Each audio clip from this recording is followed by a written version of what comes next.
Hello, chat. We're back, and the gang's all here. Also, I need to move chat to not that part of the screen. I actually noticed it that time. There it is. Yes, hello, hello. Hope everyone's having a good Saturday morning. Before we start, I'm just gonna look for a quick stat block. Because I've already got a new friend last session. Yeah.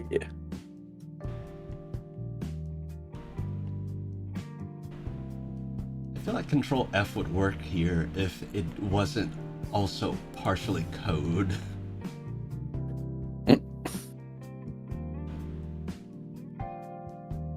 There are 63 pages of creatures. Oh my god. And it's in here somewhere, I do know. Where are you, Frostbite Wolf?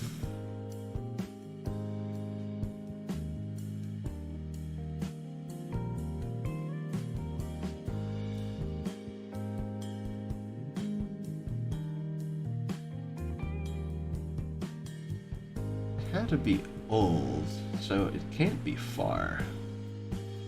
Aha! Found it. Nice. Alright, I will take a screenshot. And I'll just send you the stat block itself. Okay, cool.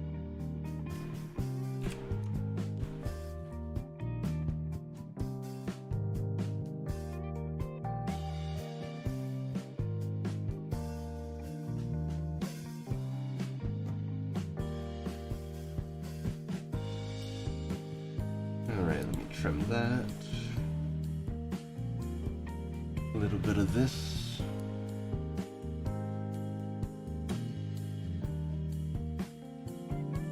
Also, the party's level 5 now. Everyone's nice and leveled up. Yeah. First big milestone. Extra attacks for everyone.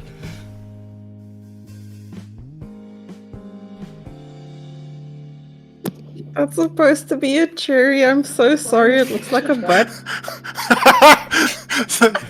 What did someone do to my heart? I thought we were drawing cherries.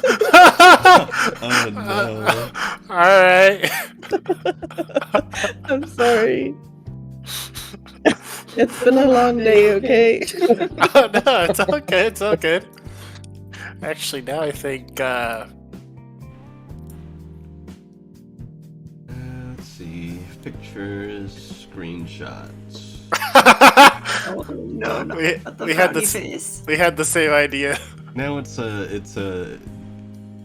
a love heart, but it's an anatomically correct heart.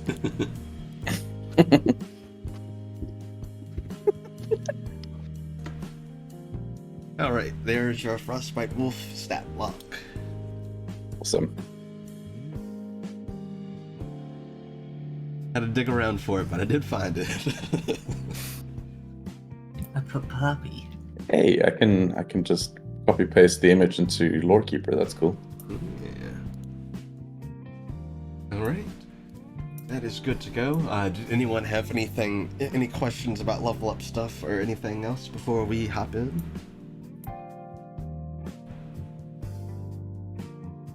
No, I'm all good. Yeah, I'm pretty sorted on my end as well. Alright. In that case, we'll go ahead and hop on in. Let's see here. Giving him an existential crisis. What am I?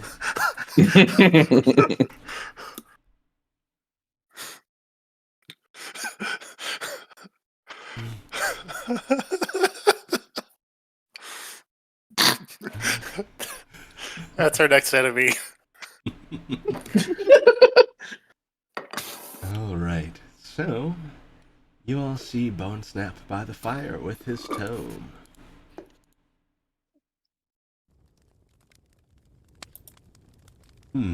Shame that the god of craft is gone. guess you could say he's gone. That one probably isn't in good taste. Anyway, let's delve in, shall we?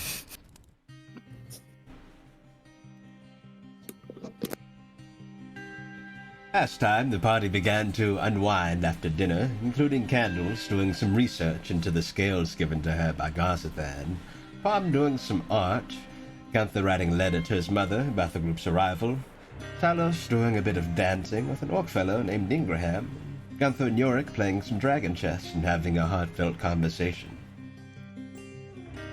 The group decided to visit the hot springs in Canesmith, getting a private group bath and taking some time to get cleaned up and relaxed. After the group went back to the Spearhead Tavern and got some sleep. The next morning, the group found a lot of commotion in the tavern as people were gathered at the news of Gon, the god of craft, being slain. The party met with one of the head priests of the temple, an elven man by the name of Nile, and he mentioned that the Godslayers had taken down Gond and were likely going after Bahamut next. To which Gunther was able to forewarn his order, and Ernest told of his situation regarding his lost spellbook as well. He was told that Munson Olvadir, the individual who made the spellbook, might be able to help him track it down, and that the group should visit him in Fistoa when they get the chance. Ernest also mentioned that he was going to meet with a woman named Oddleaf, who is from Rasvoldus and is currently in hiding. He asked that the party keep Oddleaf's situation a secret. She supposedly needed some assistance from him with something, but he didn't have too many details. He also mentioned that she had sent some adventurers over to Rasvoldus to deal with the Blood Moon situation. Ernest decided to tag along with the group since they were heading to Shamhide, as he was.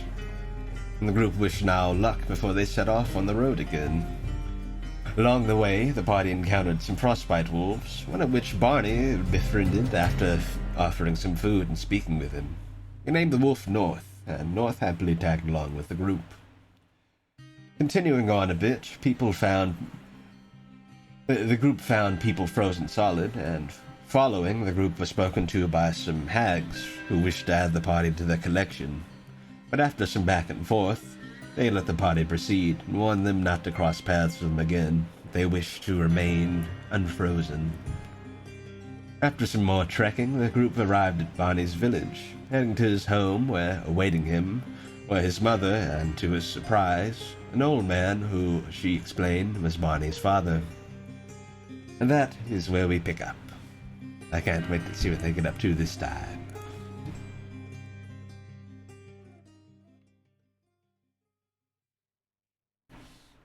And that... Sorry about that. Just had to be out for a bit. All good. Let's see here. All right. This weekend. Say This weekend. farewell. Noel and the family. Say farewell to your creations. Good riddance. No. Might feel it. But it habits misery. I'm That's ashamed correct. of you, my child. Let these be my parting words. No.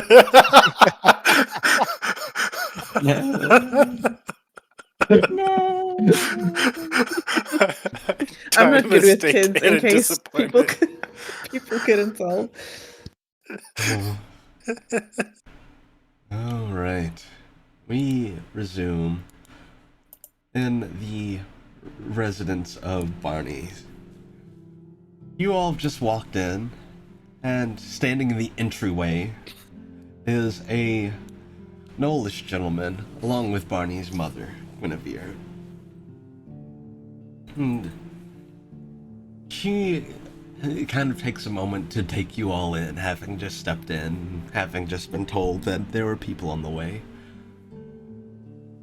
But, she looks a bit shocked to see that you all got here so soon. Barney dear, could we speak in the other room really quickly? Yeah, sure, Mum. I'll see the rest of you guys in a bit. Yeah. Okay. Sure. Yeah, we'll be here. She'll take you into the living room. First of all, good to see you, dear. And she'll pull you in for a hug. Yeah. Barney does what he usually does. Like he does the pick mom up hug thing. Now, yes, I know this is a bit of a shock, and it was to me too, but, that's your father. Yeah. Didn't you say last time that you would kill him? If he, set foot in our door. Yes, but I figured that wouldn't be the most productive thing. Since you're on your way, I want you to at least see him first. We haven't quite, figured things out, and he said that he had something he wanted to talk with you about. He wouldn't give me any details. All right. I mean, we're here now, aren't we? Yes, I suppose so. I just want to warn you, things might get out of hand, but, I'm gonna try and keep my composure. Yeah, but, sure. Also, Mum, just one other thing. It's pretty late already, and we're actually on our way to Shanghai. We're going to go through the mountain pass. Is it all right if my friends stay over for the night? Oh yes, that's fine, dear. Sure, we could make things work. Yeah, I'm pretty sure we could also make them quite a big dinner. Yeah. Oh yeah, that sounds like a good time. I've been telling them all about you. They're pretty excited. Oh well, you do me good. Well, let's not leave them in there with him for too long. Sure, they're staring awkwardly at him. I would be too. Sure. Yeah. Shall we go rejoin them then? She'll lead you back in there. Now, standing there is this gentleman who I actually have art of. Oh shit. Dun dun. The reveal. Wow. That's He's cool so though. fluffy. Lorge. Sorry, chat's making me. I love how you made him look like Barney. Yeah. I think that's so Yeah. cool. Yes, he is a very, very large Nolish gentleman. He is, I would say he's about 7'6". He's very big. Yeah, so just Large lad. just a few inches shy of Barney there. He, before speaking, he kind of looks everyone over. Seems to be taking everything in. You would notice, it's pretty obvious. His left eye seems to be blind in his left eye. You can see that it's grayed over. At first it might look like glaucoma or something similar, but it appears to be magical in nature, whatever it was. But he looks you all over, and then his eyes land on Barney. And he takes a few steps forward to meet you. So, hello there. Hello, son. Well, suppose we'll get to that. Can I at least know what your name is first? Calixtus. All right. And we'll type that out for you. Okay, cool. Let me just open my Death Note book. I've never seen the anime. I assume you write names in the book and people die. Yep. That is, but usually there's a bit of time, so I mean, good luck killing him that way before someone else does. I see. You can also specify how he dies. Hmm. Instant murder. Toilet-related death. Death by toilet crime. Very. I love how on that's kind of up to the imagination. Can you believe he was poisoned by a toilet? brand. Yes. You know, airplane toilets don't suck you inside out, but The big somehow this sip. one did. I mean, honestly, I think a Death Note could do that. That sounds terrible. Hey, it's fully available for the big sip. Yes, he seems to be taking everything in. You can tell that from his posture and from what you're seeing of him, he's very old. Like, he seems like he might be a bit, I'd say roughly around 10 years older than your mother. Yeah, it makes sense. Why? Right. Well, no, it's been... Well... I suppose it's been the first time now we've met proper. Yeah.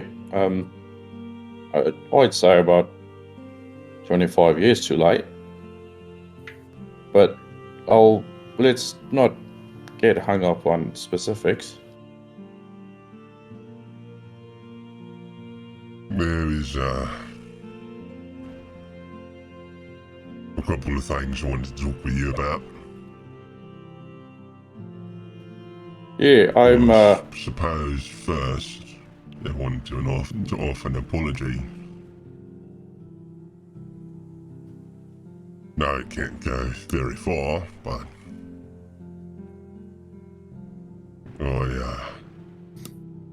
I didn't want to abandon you.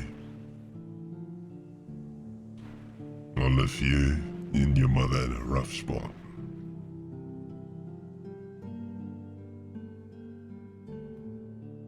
Right. I want to say apology accepted, but you know, I believe it's going to take some time before it sets in. I'm pretty sure you understand. Yeah, I don't blame you.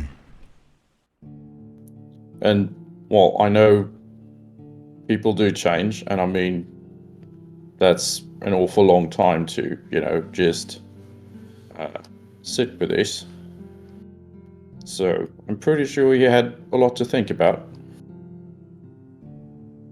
I did. We've yeah, why don't we go in the living room and talk there? All of us. Sure. Yeah, mean- I suppose it's better than us all standing here. So yeah, make yourselves comfortable. Come on. She'll kind of motion for everyone to head into the living room.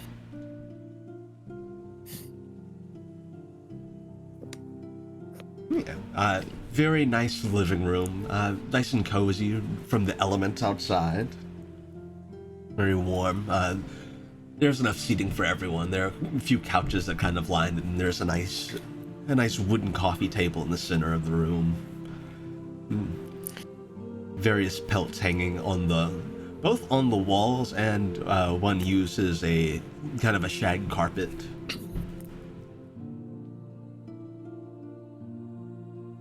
Yeah, he takes a seat across from you, Barney, wherever you end up sitting. Your mother will sit beside you. Yeah, Barney's going to be sitting next to his mum. So, before I go on, what questions do you have for me?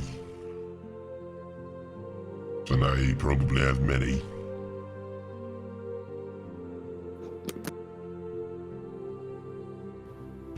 Well, so suppose for now, I just have one.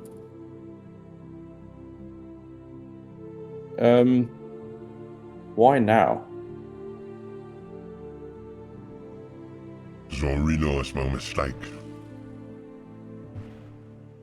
It took me all this time, but I figured if I didn't do it now, then I might be too late.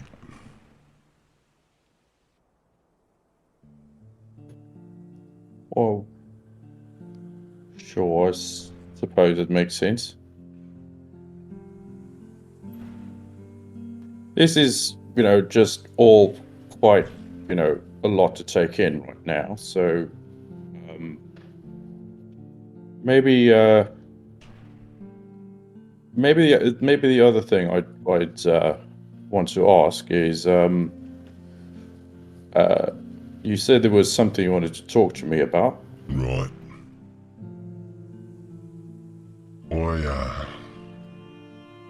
That's the other part about right now. As your mother might have told you, I'm a shaman. I follow the spirit's guidance. They've been guiding me, for better or worse, away from here. I was a devout. I followed them without question. I suppose it was my biggest mistake. Let them think for me. And it's also what brought me back to reality. I realised that I had a life I enjoyed, I had people that cared about me, and I left them behind because I got scared.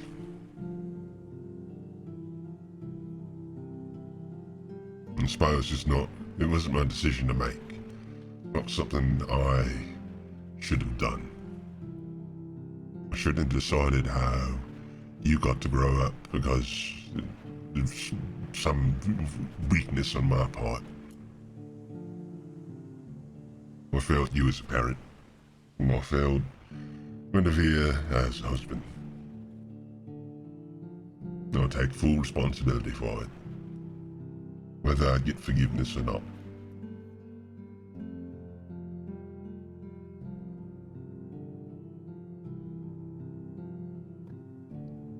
I suppose to better answer your question, I've seen the tapestry. Hang on. You mean you saw the prophecy? He nods. I have. What? Bonnie looks to his mum to see, what her face is doing. She looks concerned, but there's also a bit of a knowing look on her face. So this is a vision you've been following then? Yeah. Before you were born, Bonnie, I kind of saw where your future was headed. In a lot of ways, it was right. Fate always changes, though. It's not something that's set in stone. And I could see a rough path of where it was going. And, in the vision I saw, you were destined for this prophecy, but you wouldn't live to fulfill it. So I took it upon myself. And I shouldn't have, because I was wrong.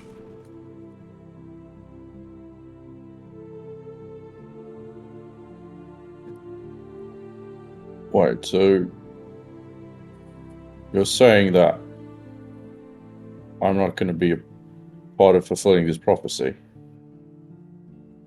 That's what fate would have had me believe initially. But fate was wrong. I was wrong. The tapestry's changed, and my initial thoughts are kinda gone now. You were originally fated to die a pretty early death. And you're here now.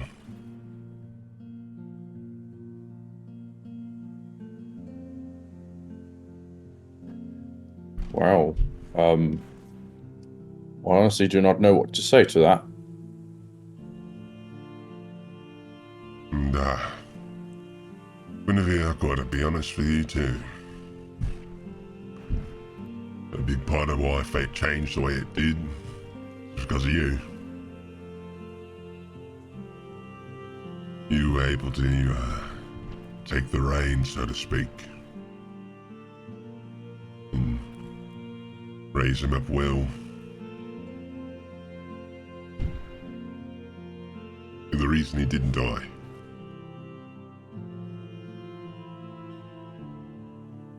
So you're saying that me raising him as his parent is why he didn't die. And you needed fate to tell you that. You needed the spirit's guidance and all this to tell you that being there for your child was what was needed for your child to survive and thrive. Am I right in hearing that? Suppose so.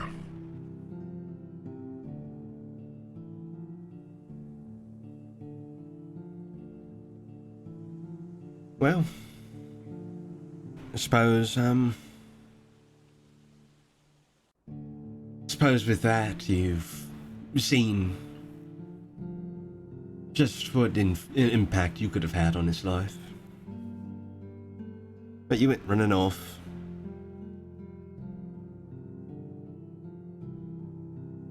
Imagine just how much better childhood Barney could have had if you'd been around. I like to think that I did everything I could. But there's just some things that one parent can't handle alone.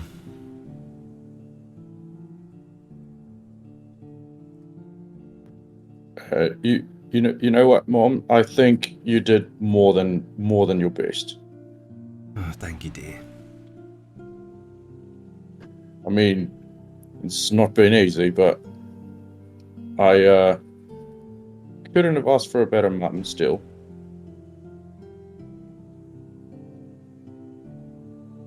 Again, I don't deserve your forgiveness, nor would I expect it. But I am more than willing to admit when I'm wrong, and I'm always wrong.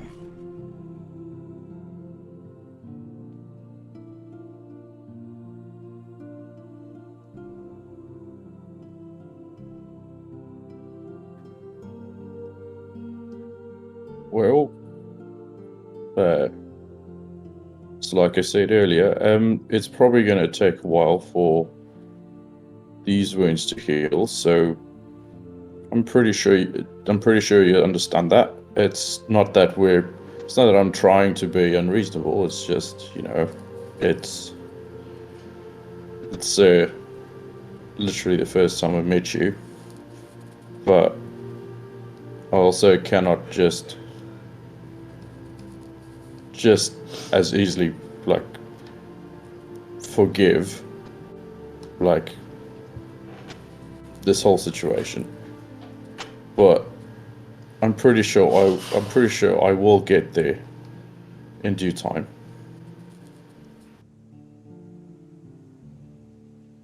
And don't worry, dear. I don't think you've been unreasonable. It's a lot to meet a parent you've never met before and be told to accept them. And I wouldn't expect that of you, and if he knows it's good for him, he won't expect it of you either. No, I don't.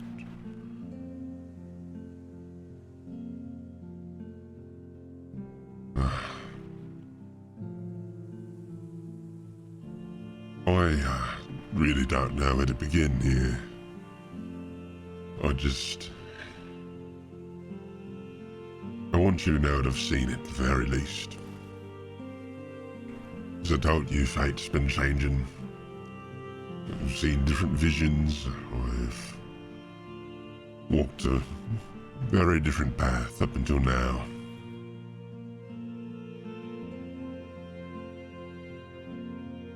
But, you and everyone you've got here with you all play their own roles in this tapestry.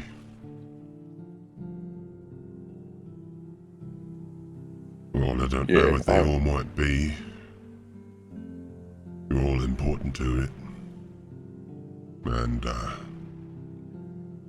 well, I don't know how much you know about it, but there's more than just a few things hinging on it being fulfilled. We're talking about the, death and emergence of old and new gods.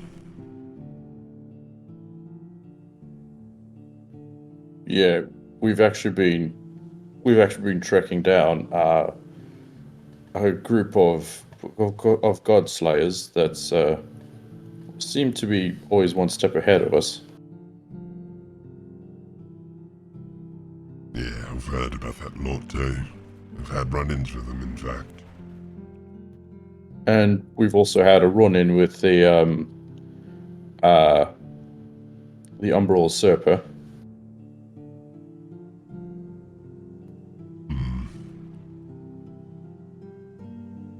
I see. I've heard of that one. Yeah, we managed to get him to flee. Cragvale, he was about to petrify your brother, in fact. Oh? Yeah, I ended up meeting your brother there, the mayor of Cragvale. How's he doing? I haven't seen him in quite a while. I mean, kind of depends on what a while is, because, don't know if you've met him since he became a mayor of the city. Yeah, I've met him since then. Last I spoke with him was a few months before you were born. Oh, right. Well, what I could tell you is he has adopted a daughter that's a pretty powerful sorceress, and she also turned out to be, I believe she's your niece, ma'am. Oh, yeah, I've met Tilly. She's wonderful. Yeah, she's great, isn't it? Yeah, she's very talented. I said she's had a caring father in her life. I'll hold my tongue.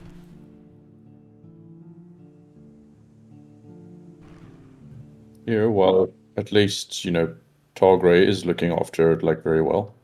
She seems happy, and he cares very much for her. But, besides the fact that we ran into the Umbral Usurper, there's also something else. We have been tracking down this Asarius Black, who's seemingly come back from the dead. The one from the embassy, then? The Dacian man? Yeah.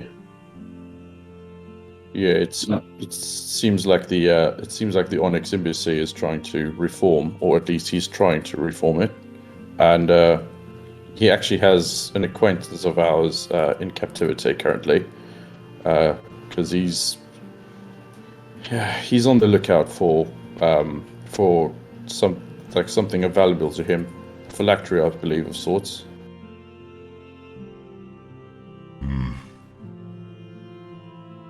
You can That's get your why hands we're on here. it before he does, and you could break it and he'd die. Yeah, it's why we're on our way to Shamhide, because, you know, we're actually trying to remedy that whole situation. I see. Well, it isn't much, but it might help. I'll give you this. And he pulls out a scroll, and he'll hand it over. And this is Okay. a scroll of teleport.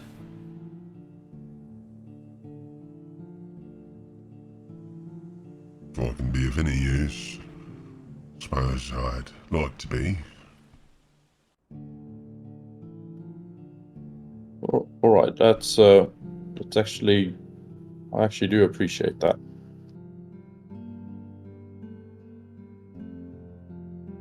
Well, I should warn you about this usurper. It's more than just him. He's got a whole cult of followers. They're coming from overseas, from Rasvoldis. And I think we'll see a lot more. We'll see a lot of more attacks on mayors and whatnot soon, I think.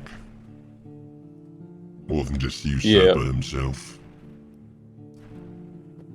Yeah, I've kind of been anticipating that he'll be rallying some forces.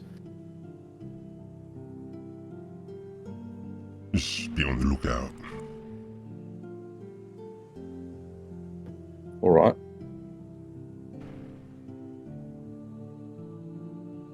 But, again, I don't expect the air to be cleared, or so to speak. You have every right, and you and your mother both. I'd understand if you hated me until the end of time. Well, I couldn't have really hated someone I never met, so I don't hate you. I hate what you did.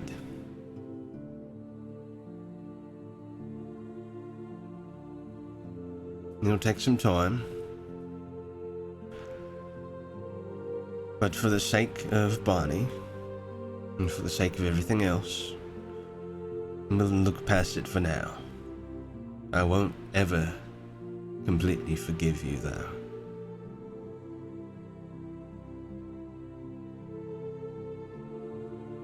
Right, I understand. As long as you'll be of use to... As long as you'll be of use to us in the coming years, and so to speak, onward, you have a place here, but the moment you think to pose any harm to Barney, his friends, or myself, I won't hesitate to throw you out of here and not look back. I hope I've made myself quite clear. Crystal clear. Good. And, I'm gonna get started on dinner. I'm sure a lot of you are hungry. You've been traveling for a ways. And, Barney dear, if you have anything on your mind, you just want to talk, I'll be in the kitchen. well, you know what? The kitchen is a pretty good place to be in at present. So, how about I help you with dinner? That'd be lovely.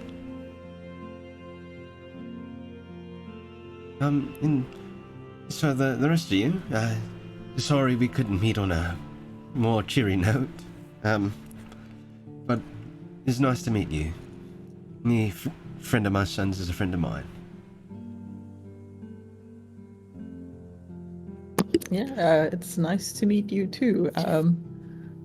Sorry for bearing witness to all this. I feel like we should have maybe given you some space. No, it's fine.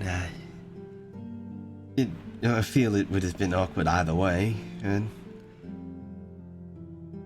some of this pertains to you too, I suppose, with the tapestry and all. I still don't know all the details, but Family is difficult. indeed it is. But yes, all of Oh. you make yourselves at home, and if there's anything I can do to help you or accommodate you, just let me know. Which way is the bathroom? Oh, it's just right down the hall. Thank you. I will be right back. And likewise, ma'am, I don't mean to intrude on your hospitality, but if I could be of any service, I'd be happy to assist in, chores, or I could do some repairs. Well, if you don't mind, actually, we're running low on firewood, so if you want to fetch some of that for the fire tonight. No, it's supposed to get, quite windy tonight. Oh, of course. Yeah, and I suppose you'd probably appreciate all the extra heat, yeah? Oh, yeah. Kind of grinning at us. He just kind of like sighs and scratches his mane. Barney's bag is gonna shuffle a little bit. Oh, Did someone say wood? Oh, right. Forgot he's in there. Bonnie will tip out his bag. Out falls a Ponto. Oof. Oh, sorry about that. Ugh. Food? There's food? Mum and I are getting started on dinner. It'll be ready, in a bit. Oh, you stretch my little legs. Oh. Oh yeah, you missed quite the trick. Oh, where are we? We're at my home. Oh. Oh, it's nice. Well, thank you, I try. This is me, Mum hi, Ponto. Oh, hi, Bernie, Mum. Nice to meet you. I'm Guinevere. Wind beer. Nice to meet you too. Do you eat people? Me? Yeah. No, I don't eat anyone. Oh, okay. Just asking. Bonnie like whispers into his mom's ears, like, he's not exactly from around here. She just kind of shrugs. I see you brought home another wolf. Oh right, yeah. On our way home, this fella was quite friendly. So, and you know how weak I get when I end up like naming a wolf or anything. Oh, I know. This is I guess this is north. And I suppose we probably shouldn't keep him too close to the fire. And she'll go over and give North some scritches. Well, it's nice to meet you. Welcome to the family. Well, I hope he and Daisy won't like get in too much of a scuffle. Daisy's real shy usually, so I don't think that it'll be a problem. Yeah, and I think North will probably be sticking with me once we leave in the morning. So yeah, I wouldn't just like plop him in your lap, have you take care of him and Baker and everything. I mean, it wouldn't be a problem, but yeah, it's good for them to get out and get around. Good to have a lot of exercise, especially when you're this big. Yeah. Right. I suppose we should get started on dinner then. I'll tell you all about the tapestry, like in the kitchen. All right. Oh, and Talisty, if you're looking for a place to find firewood, I'd try the woods to the west of here. Those are usually most peaceful. Yes, ma'am.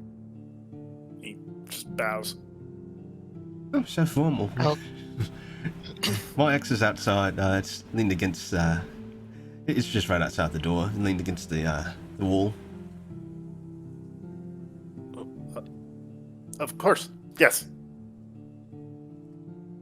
I'll go with you if you wouldn't mind. I'd like to take a look at the flora around here.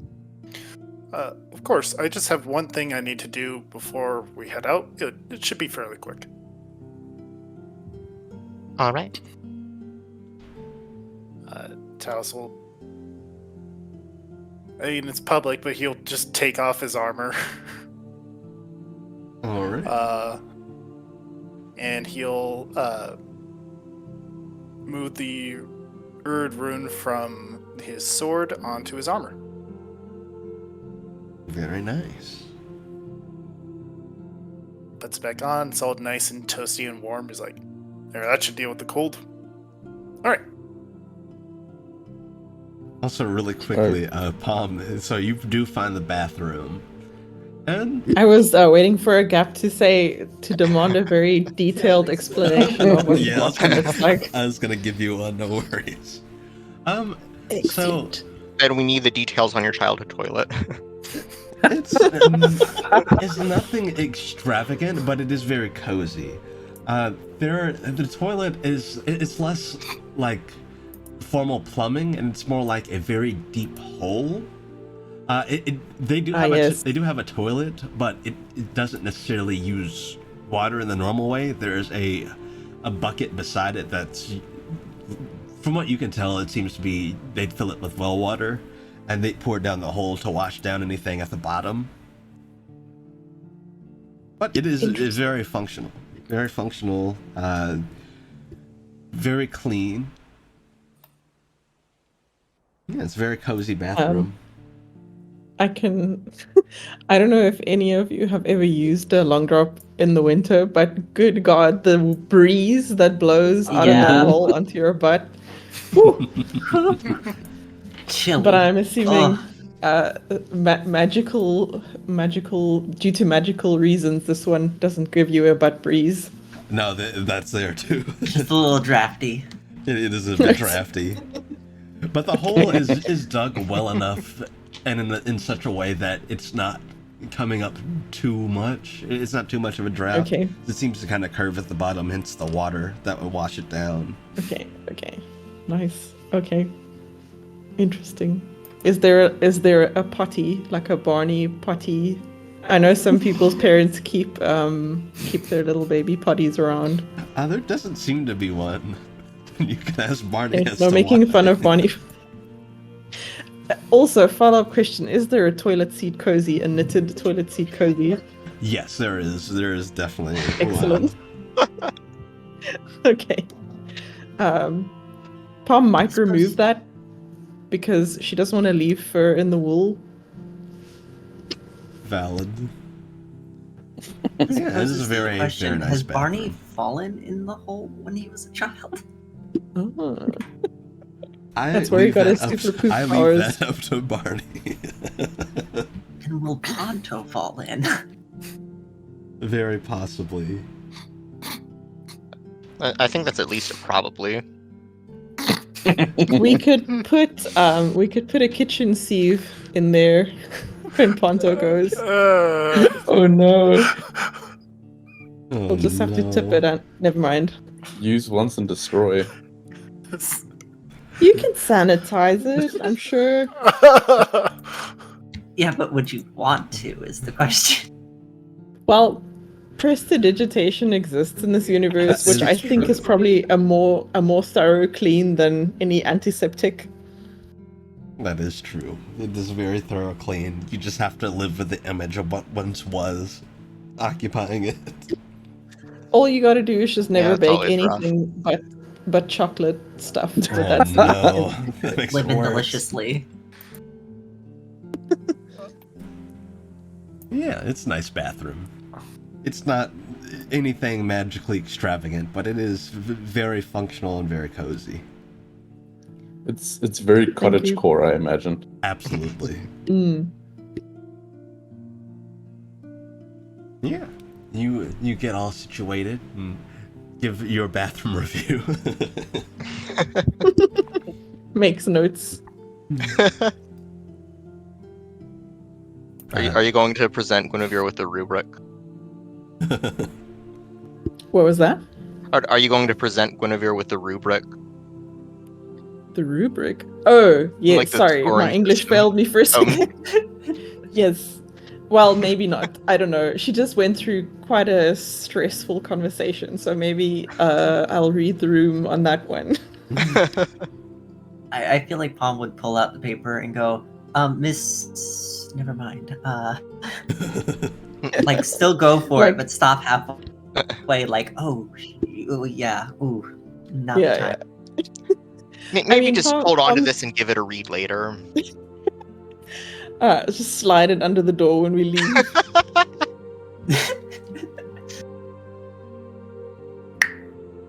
But as you all are sitting, some of you preparing to set up to get some firewood, Barney, your father, he'll come up to you. By the way, if you feel like you need to, I don't know, burn off some steam later, I wouldn't mind a duel. Oh, Might help you get out some of those negative feelings. well, maybe. Let me think. Let me think about that over dinner then. Yeah. Yeah, if you're feeling up to it.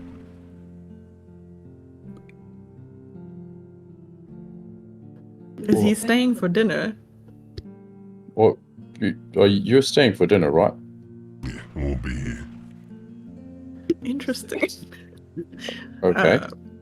Palmer's gonna try to not sit next to him, Guinevere, or Barney. But for now, I'm gonna try and stay out of the way. So if you need me, I'll be around back. All right. He will indeed head around back. York will come up to you, Barney. Are you alright? I know it seemed like it was intense. Well, I actually don't quite know yet. It's quite a lot to take in, yeah? Haven't really digested the whole situation. Right, well, if you need someone to talk to, I'd be happy to listen.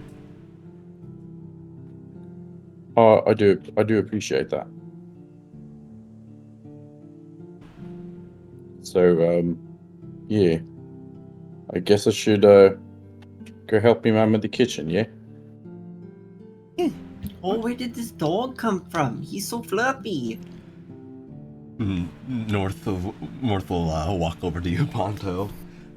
Again, he is very big. He is sitting down. He is about York's height. York is about 5'4", so he's a big boy.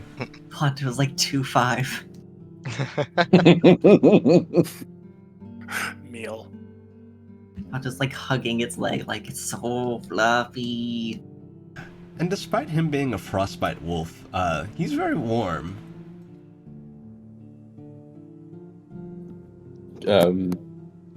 Does he say anything to Barney regarding that whole situation? He just seems content. He's just kind of sitting wagging his tail. Okay. He was just vibing, didn't catch any of that. Yeah. So Talos and Candle are going to gather firewood. What's everyone else up to?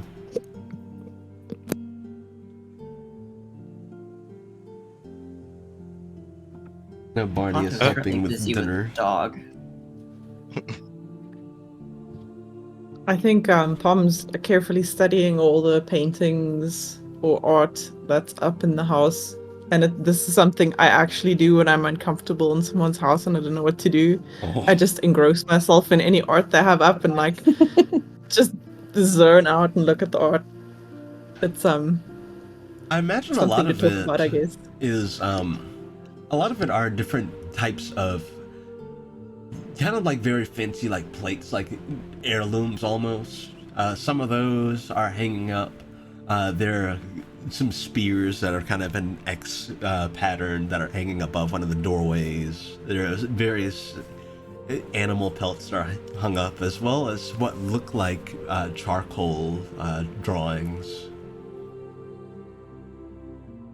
Interesting. Very, very orcish vibes. Yeah. Like I would say What that are the the charcoal charcoal drawings almost look they almost look cave painting-esque, but Yeah. they're a bit more advanced and they're very well done. They depict some of them depict some of the surrounding area, so like some of the more glacial forests nearby. Some of them are of mountains and of nearby animals such as wolves and bears. Sounds nice actually. It's all very, very cozy. It does kind of give off that orcish vibe. What do the pelts smell like?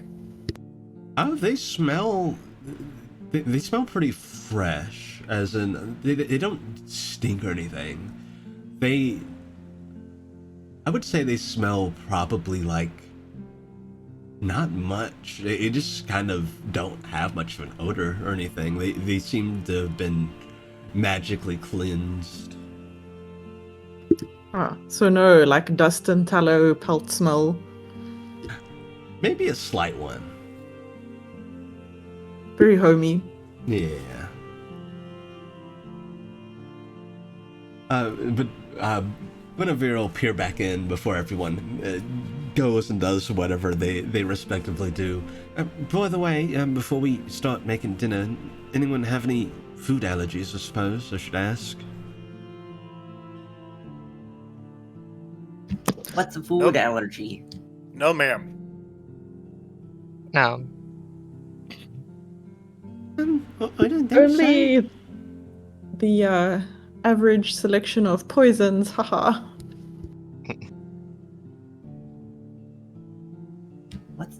What's a food allergy? You probably don't have any. It means that you get sick Oh. when you eat a food that's normally fine to eat. What? That can happen? It Yeah. can. It's dangerous sometimes. Mhm. It's really fascinating when you think about it. You can also develop it over time, so foods you used to eat, you can't eat anymore. My father, he's allergic to corn. Corn? Yeah. That's really sad. What an avenue of food to have closed off to you so cruelly. I'm just glad, I didn't seem to inherit that. It is really unfortunate. I think maybe then, just in case, we'll not include corn in anything, yeah?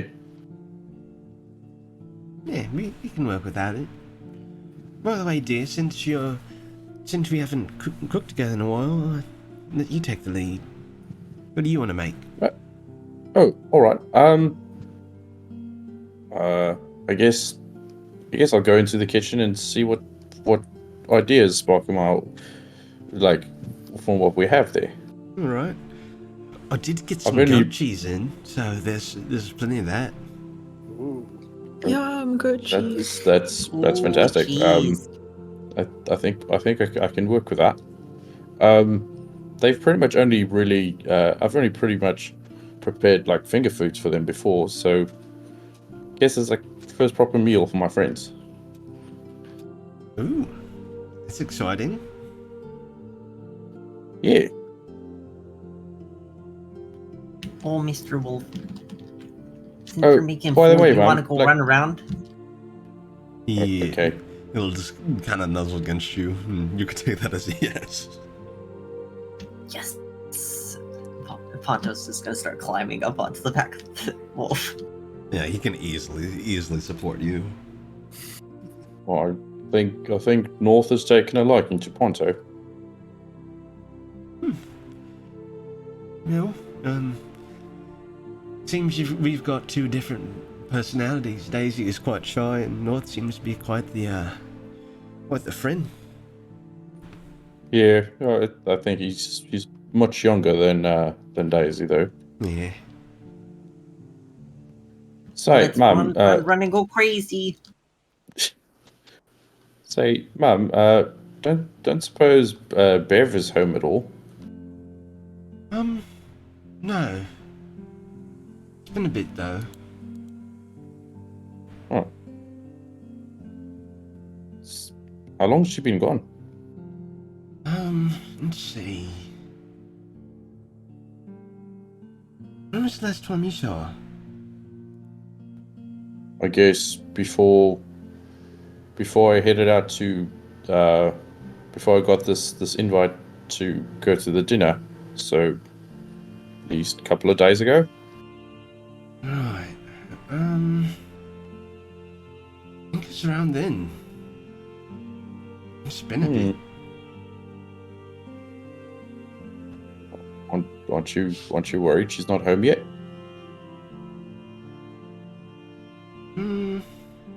A bit, but she said she wouldn't be gone far. All right. I mean, sure. Okay. Yeah. I guess then.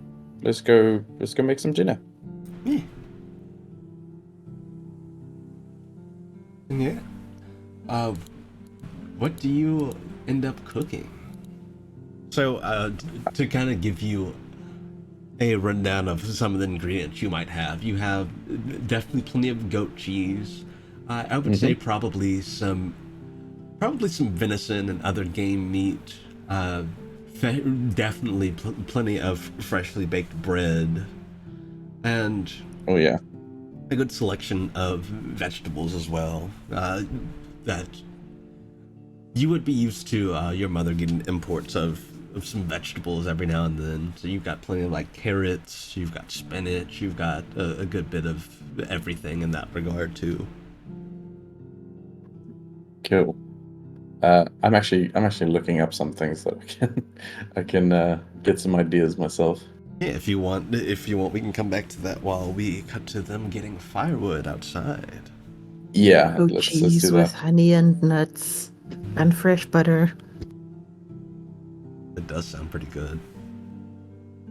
I want it right now. I'm putting goat cheese on the shopping list. Yeah, Talos and Candles, the two of you head out to begin getting the firewood. And Talos, are you taking the axe that was that you were told of? Absolutely. He's also checking for any nicks or sharpness, blacksmith stuff. It looks very well kept.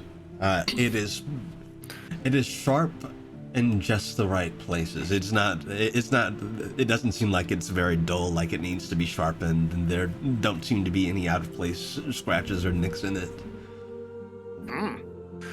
She keeps her tools well maintained. Excellent. Yeah. Where the two of you headed? Are you headed to the woods that she pointed out? Yes, or at least that's where Talos is headed. Yeah, that seems like a good place to. Seems like a good place. All right. And yeah, sure enough, without having to walk too far, you do see that there are quite a few trees that would be good to gather some firewood from. He will start gathering firewood, focusing on the more like dead, dry trees and cutting down anything live. Okay. And also, as you're going, Candles, make me a nature check. All right. That is going to be. Ooh, that's 25. Okay, so a lot of the flora around here seems to kind of blend in, except for you pass a few bushes. You notice that there are snowberries growing. These very tart red berries that seem to grow in clusters. Lots of those, as well as these very interesting. They almost look like they're frozen leaves at first, but upon closer investigation, they are actually made of ice. And these leaves seem to be growing sparsely on some of the trees nearby. If you would like to, you could grab a bundle, and I'd say with that nature check, you would be able to determine what they are. She is absolutely going to take a look at those. It's going to curious kind of wonder if like the might have been ice that grew around a leaf that got removed or something, but this is definitely more interesting. Yes, so upon investigation, these appear to be Everfrost leaves. They're typically used in potions that prevent against heat. They're very good coolant, and they're also used in a specialty tea that's served in cold. Oh, these should be very nice. I'm going to go ahead and just grab a nice little bundle of those. Other than that, a lot of the flora seems to be things they're used to seeing, and not too much else seems to really stand out. Yeah, Talos, as you're cutting down this tree, I would say make me an athletics check. All right.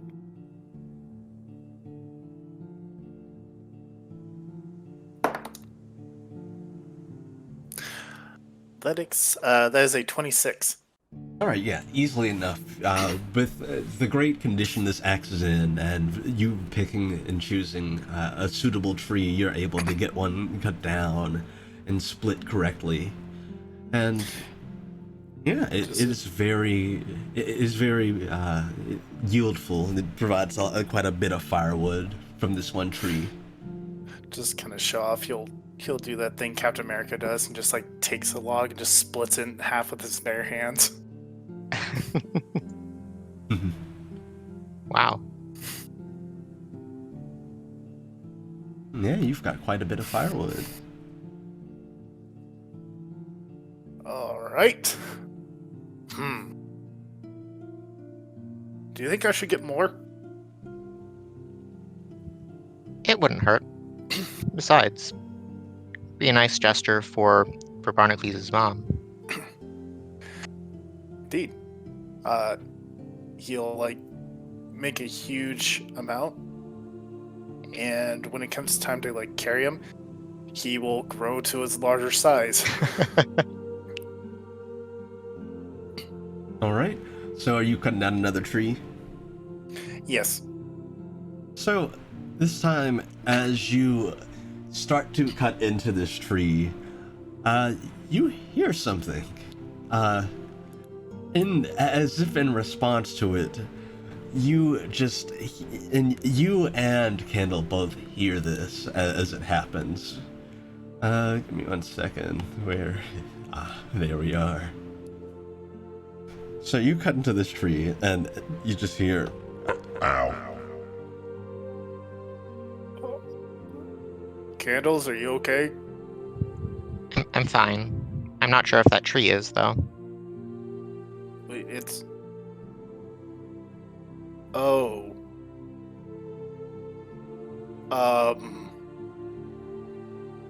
And he'll just kind of tap the bark. Hello? Hello. Oh! Oh dear. Oh, I am so sorry.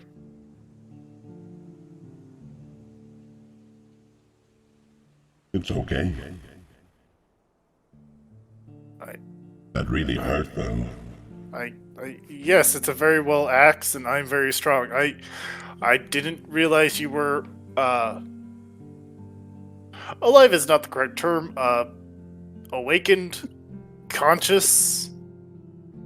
Though maybe trees are conscious. Are all plants conscious? He just kind of looks around.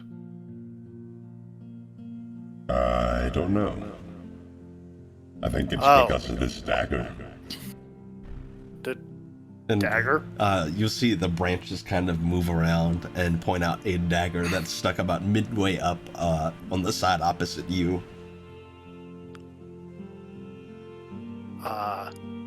As a blacksmith, he is going to examine this. All right, do you remove the dagger?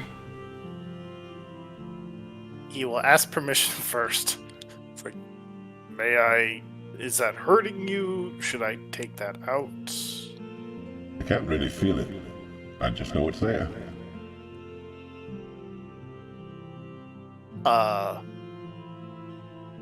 Would that be a yes? Sure. All right. Yeah, he will take out the dagger.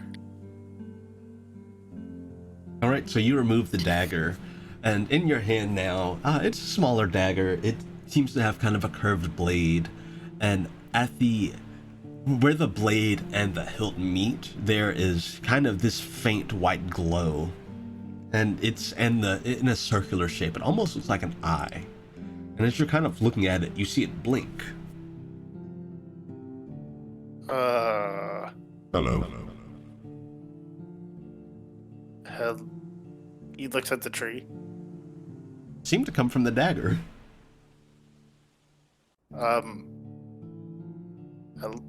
Hello, were you just the tree now? I think so. So, like, if you're inserted in something, you become part of that thing? Probably. Do you think that includes people? That is a horrifying concept.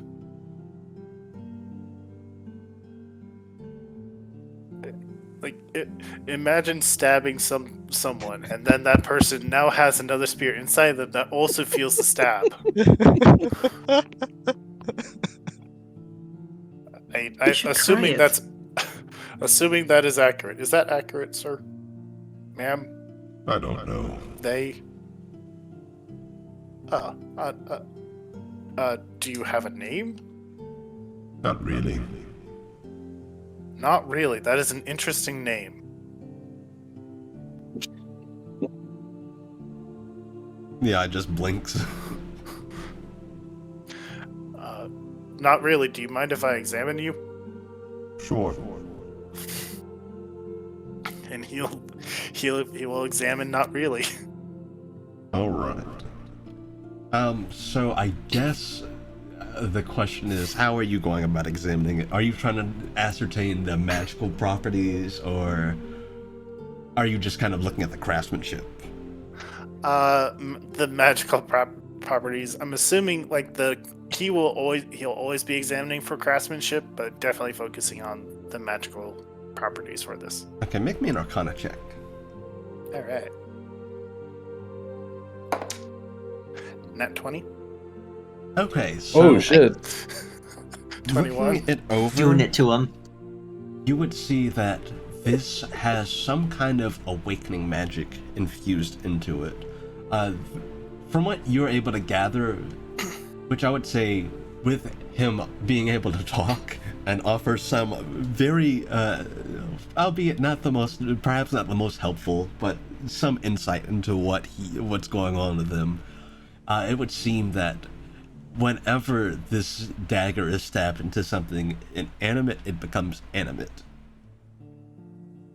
By way of him taking over the object. Although it does seem to have some kind of limit. As to what that limit is, you're not quite sure.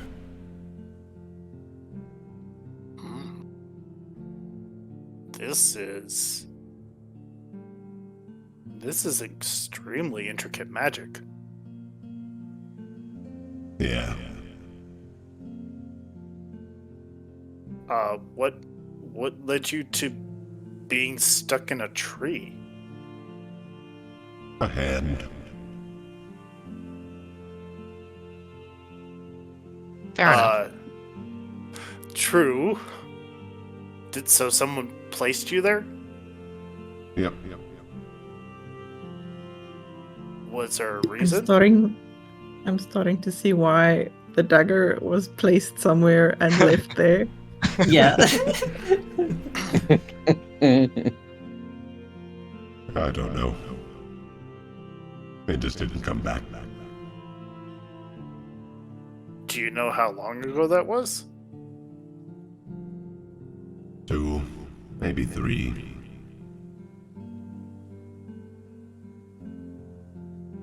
Hours, days, minutes, Maybe 4. Years. Could it have been 4? 4? How many times did the sun go up and down?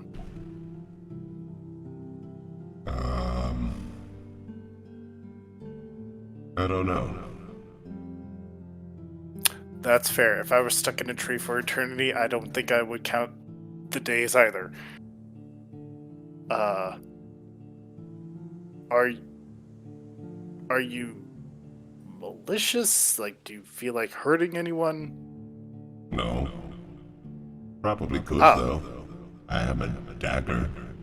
That is true. That is a function of a dagger.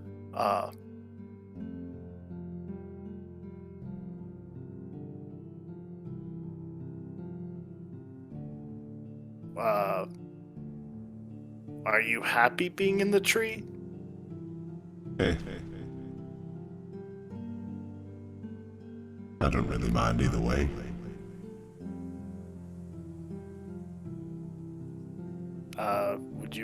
Would you like to come with me? Sure. All right. Well, he looks at candles. I guess, not really is part of the party. All right. Do you use daggers? Who uses daggers? I'm more comfortable with the crossbow. That's fair. That's fair. I guess I could just have you on hand. I'll have to make you a sheath. Ooh, I get to make you a sheath. Do you like sheaths? Sounds cozy. Any particular material? Something warm. Ooh, I can do a leather sheath with a with like a wool interior. How about that? Okay.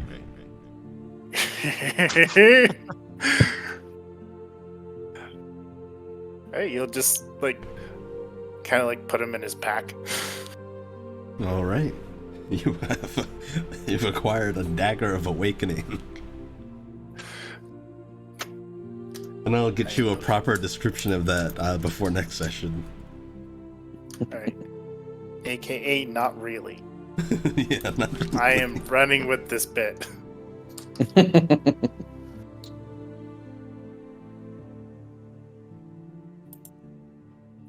Yes, with the sheath come alive, you'll have to find out. And you'll just be with the sheath. You'll be a living sheath. Please have dinner with it and cut all the food and see if all the food that you're cutting comes alive. my God. No. That sounds horrifying. It sounds entertaining to me. Oh, the fun thing is, I know how that would work. I'm wondering how it's going to respond to like being polished or sharpened or anything. Oh boy. Yes, you are able to gather up the firewood and not really. Let's just go giant and just like carry 2 huge bundles of logs on each arm. All right, you head back to the house. Mhm. All right. Yeah, you're able to get that all back to the house and get the firewood in. What has Gunther been up to?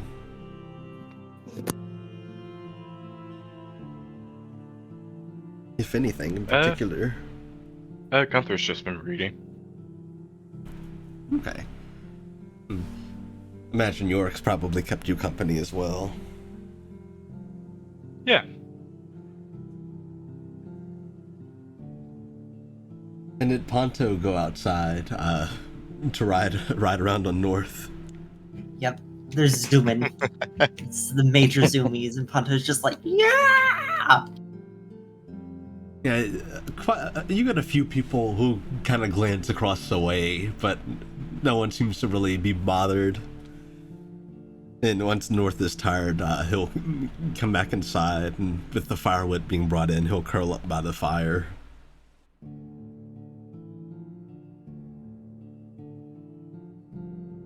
Oh, it was a really good sprint. Yeah, has Barney decided on a meal? Yes. So Barney figured he's gonna basically lead with the idea of goat's cheese for most of the things. So he's doing goat cheese stuffed flank steaks that are like rolled up, along with roasted butternut and rosemary with some goat cheese sprinkled on top, like it's like sort of broken up so that it can like sort of start melting over that, and then basically as like a kind of I guess like in a sense like a dessert for afterwards, just like bread with fig jam and with the option to add goat's cheese with that. Very nice. So you and your mother are able to get everything all cooked up and nice, and it smells very good. All kinds of different smells kind of wafting about. Everything is very, very cozy. But as you're coming to an end with preparing dinner, she kind of look over. So, how you feeling, dear? I know, it's a lot to take in with, Calixtus being here. Yeah, not quite processing it just yet, so yeah, I don't know what to feel currently. Well, when he showed up here, I didn't quite know what to feel either. My immediate reaction was to let out my anger, but I held back. Yeah, I mean, we've both like kind of gone quite a long way, like without him, so I don't know, I guess with him just like suddenly showing up, I guess it's a little out of the blue. Yeah, I think so too. I'll bet if Suzephine were around, she'd beat me to the punch with beating him up. Oh yeah, well I haven't met Suzephine, have I? You might have been too small to remember. I think she's met you once. You were just a wee tot. Yeah, I think I would have remembered her. She's real nice. She's going through a bit right now though. Oh, how so? With Well, like with her husband, I assume, or well, not really. She's been getting on fine. I'm sure you heard that her husband was assassinated. yeah, I heard that much. Yeah, she's not been. She's been getting sick, and she has a bit of a curse going on. I've offered her shelter here a few times, and she's kind of on the move, trying to figure things out. She just doesn't want to have to go back to her daughter in a bad state. She wants to, be able to see her again and not have to worry. Oh dear. And she knows Tilly's in good hands with Targray, and Dargray's husband, so. And she's been Yeah, writing he's- to her too. Yeah, he seems like a good bloke. Oh yeah, Dargray, I haven't met him too much, but from what I did, I could see that he cared more for Tilly than he did himself, so I have no doubt that she's in good hands. Yeah. Oh, by the way, speaking of Tilly, Pomegranate's quite the artist there, so she drew a portrait of me and Tilly while we were there. Oh, I'd love to see it. Yeah, I'm pretty sure she'd be delighted to show you. Yeah, well, I'll have to see it after dinner. That sounds lovely. Yeah. Yeah, seems we've got everything ready. You'd help me bring everything to the table. Yeah, sure. I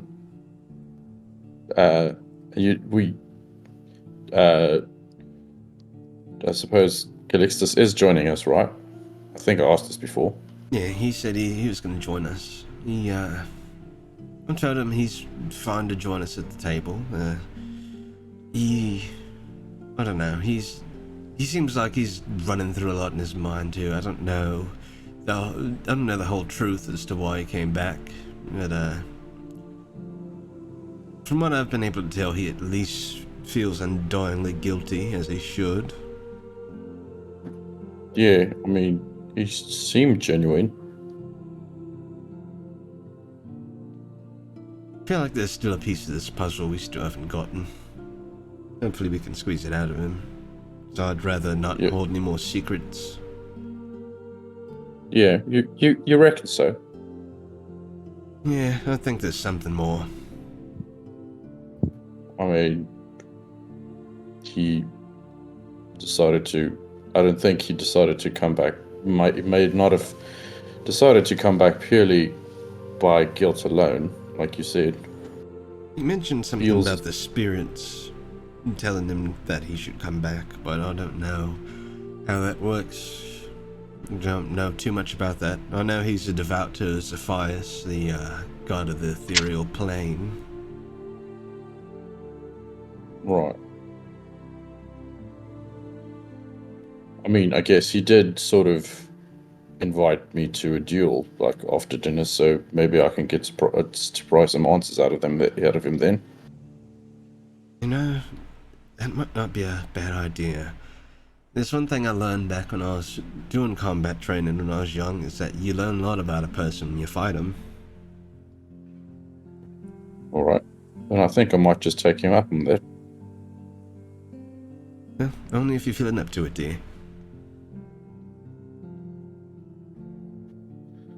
Well, I guess we'll see after dinner. Yeah. Well, let's get the table set.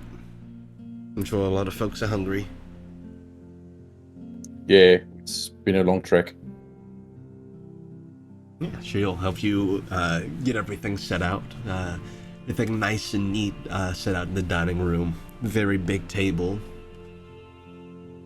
And she'll peer into the living room where everyone's gathered. Alright, dinner's ready, so, Food. yeah, it's food time. Join us at the table. She steps outside for a moment and comes back, and Calixtus is following.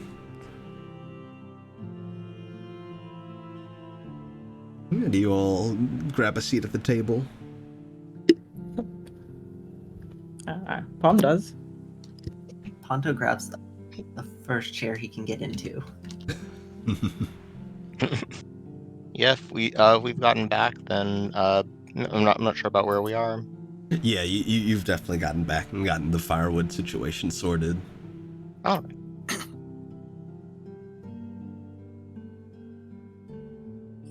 Yep. York will actually approach the two of you as you come back. So, is everything alright?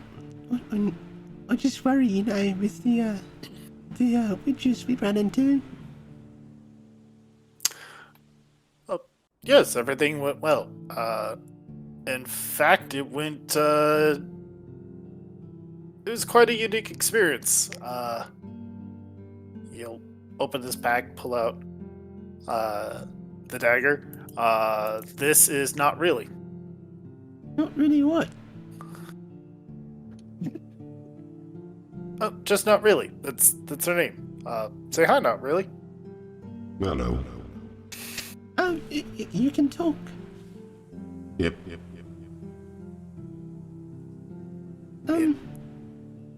What'd you find? Not really.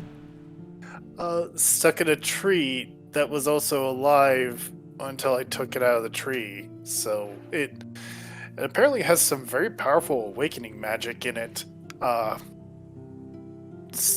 No idea how long it had been there. Actually, you bring a good point. Not really. Do you know anything about a bunch of like frost witches? Not really. Oh, that's unfortunate. But thank you, anyways.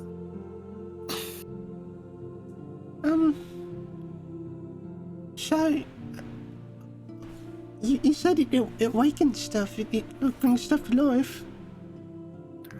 That's my understanding. So what would happen if it wounded someone? I don't want to think about that. That's what I wanted to know. A person is already like conscious, so I don't know if it would necessarily awaken them, or if it would be two consciousness in one body. Well,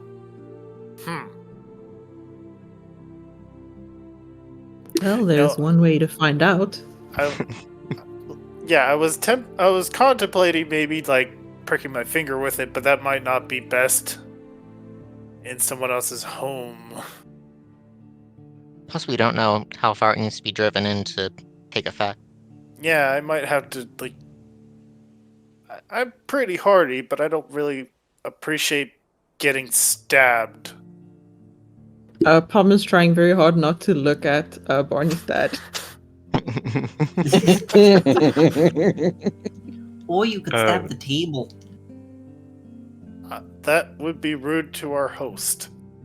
Like, Question. Sorry, didn't mean to interrupt. In or out of character. This is in character. Okay. I guess Gunther will say, "You mind if I just get just a sense on it?" Of course. All right, I'll use divine sense just to see if it's. I guess if there's any celestial or any type of fiendish magic on it, but It is I'm a not sure. celestial creature. Oh, okay. Yes. Well, seems that you found a celestial creature, fella. Here. Oh. You look at it. Not really. You're not like some part of a god or something like that. Maybe. Vague little thing, are you? Yeah. Is that like you don't know, or are you just being coy? I don't know. Do you eat food? No. This is stupid, but I feel like I need to try it. Can I insight the dagger? Sure. An insight check.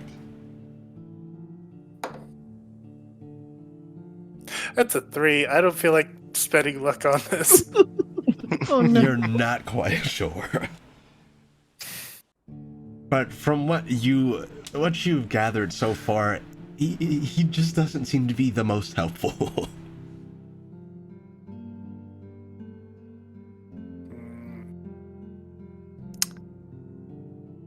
I will assume innocence until proven otherwise.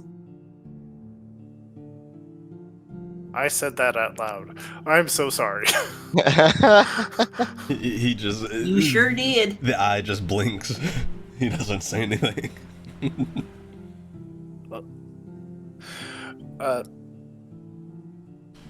Yeah, anyways, I assume if I stabbed in the table, it would make the table come alive. Probably best not to do that one. Oh, I would never. The protocols of host and guest relations in Akram are pretty stringent. I would never do anything to offend my host.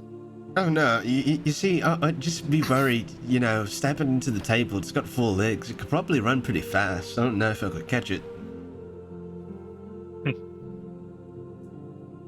A running table. I don't think that's a good idea. Right. And, host, guest, rules. Okay. If you don't mind me seeing this, doing one last little thing here. Out of character, I wouldn't mind making a religion check. Actually, my religion's not that good. You can make a religion check if you'd like. Sure, just to see if I can associate any type of god or celestial being with it.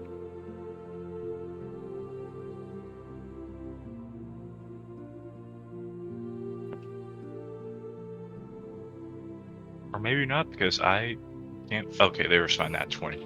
My die. Nat 20?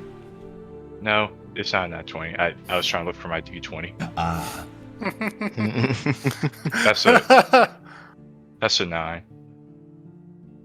You vaguely, I would say that you might vaguely know that it definitely has association with a god. But as you kind of think about it, it would line up with something that happened recently. It might be related to Gond. Oh shit. They did mention, well, this is a very vague idea, and honestly, I don't think it holds water that much, but didn't they say that Gond would reincarnate? I might be misremembering that, so if I am, forgive me. I believe they said they were waiting for either another god to fill their role, or maybe a demigod, or someone would fill that role. Okay, yeah, you're right. Well, in any case, I do sense some godly magic here, so I think you're capable enough to handle that. Talos, you are a pretty dependable fellow. It's a bit distressing. What, you keeping it? Don't take this the wrong way, but I'm not a fan of gods. I stopped praying to them back when I was 13. No problem. Do you need someone else to hold on to it in the meantime then? I'll keep an eye on it. I'll hold on to it. It's a personal hang-up. I apologize. No, Well, I'll hold it if you fine. don't want to. I do that's not not trust a you good with this. idea. Oh, why not? You Actually, ran away from us at the inn. if you want, Ponto, I could give you a nice dagger for you to hold. Yeah, but it doesn't talk like that one does. I can make it talk. Really? Can? Yeah. Gunther will go into the kitchen and he'll ask, "Do you mind if I have a butter knife?" Yeah, you are, dear. Enjoy if you want. Are we about to see how ventriloquism checks are handled? And Gunther will do guiding light on this thing. Actually, I'm just saying. I'm trying to find that spell here. I don't think it actually works that way, but I'm trying to. Wait, so you said you were gonna cast Guiding Light on it? Yeah, I know that's not like a ventriloquist like spell or anything, but it's basically I was trying to free beam over your head. I'll do that. Then I don't think this is gonna work. I was trying to make it where there's a light over the knife, then just try to talk through it. I would say I'd say that you could kind of angle it in such a way that it kind of creates like a god ray for it. Sure. And I'll say, hello there, Panto. How are you, eh? Amazing. So are you trying to disguise that you're the one talking? Yeah, I am. All right, make me a performance check. Amazing. You know, I don't even know how good my performance is. I'll give you advantage with the Guiding Light. You got this. You got this. Do I counter with insight? Yes. That's a 19. Oh, buddy. Okay, let's see what I get.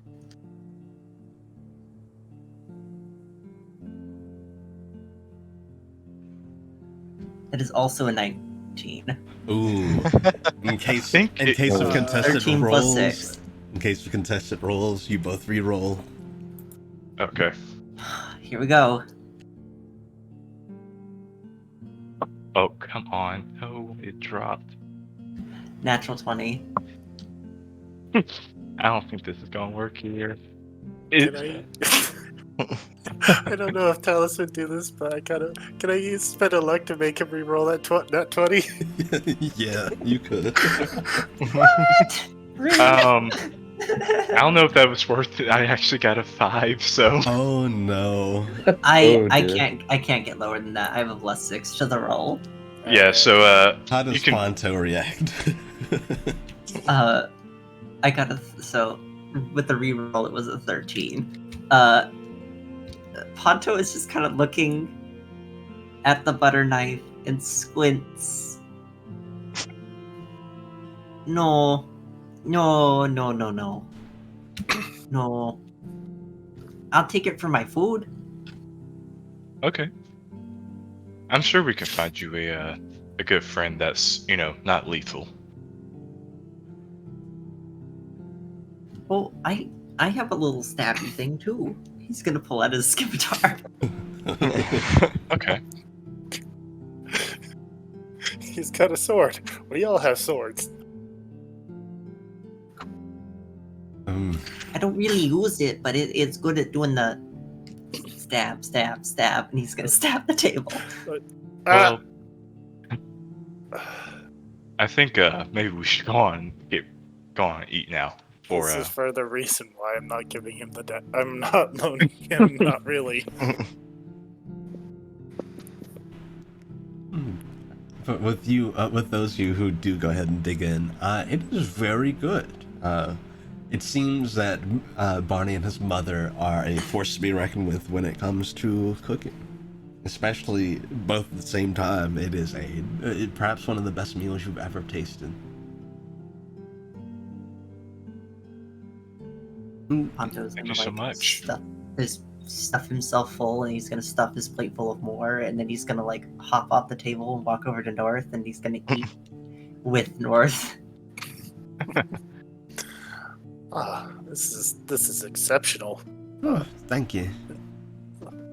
I thank you. Your son's been keeping us rather well fed, so That's my boy. Oh yeah, Barney makes real good food. Oh, Hey, thanks, friends. It's very good. Thank you. Yeah, of course. Well, I don't know why I said of course, but yeah, definitely. Hey, your son's mentioned he wanted to open a restaurant. And he'd open a good one too. Yes, once we get like a certain matter settled, then there might be like, a bit of a long-term goal. That reminds me, and he'll pull out a sketchbook. You might also be interested in this, ma'am. We found there was a rune that we uncovered. I'm blanking on the name of the college. Forgive me. Cromwell? Cromwell. Thank you. Crowell's. Building. Yeah, Crowell's Academy. Cromwell's Academy. And he'll slide over. Apparently, it can help create food using the memories of the individual that touches it. Oh, that's interesting. That could be great for ingredients. Yeah, it's kind of what I was thinking as well, because we don't want to take the joy out of cooking, now would we? Oh yeah, of course not. It's the fun part. Yeah. I still haven't had time to study and really figure out how it works, but I'd be happy to share it with you once I do. Oh, that'd be lovely. Thank you. Of course, ma'am. But yeah, there's plenty to go around. So if you want seconds, yeah, eat your fill. There's plenty. Think Ponto's already taken lead on that. He's currently like stuffing his baseball. Yeah, even North has been given a plate. And also, you all see, Barney's mentioned them before, but Daisy, the other direwolf, comes in as well to get some food. And seeing you home, Barney, she'll come up to you and kind of nuzzle against you. Oh, hi there. Been a while. She looks very happy to see you. Look, I've brought over a new friend. Points to North. She'll walk over to North. Let's see. Oh, another dog. She goes over to North, and she looks a bit shy to approach. North is just kind of laying down, but after a moment or two, she'll just go down and sit next to him. They seem to be getting along just fine. That went better than I expected. Daisy was always real friendly. She's just a bit shy. Yeah. Well, it's you never know when instinct kicks in. Yeah, that's true. But at least I can, communicate with him, so would kind of know what they'd be thinking. As you all are eating, enjoying dinner, there's a knock at the door. Who that could be? I'll be right back. And Guinevere will get up and go answer the door. Barney will definitely look over to see who it is. So, as you kind of peer that direction, you can see that there's a robed man standing in the doorway. He has on these kind of silky white robes. He appears to be an elven gentleman, probably middle-aged, and he looks concerned. You can't quite hear the conversation though. Can I do a perception check with hearing? Sure. That would not be an advantage. I think that's only smell based. It would be from your honed senses. It would be both smell and hearing. Ah, okay. So I do get advantage on that. Yep.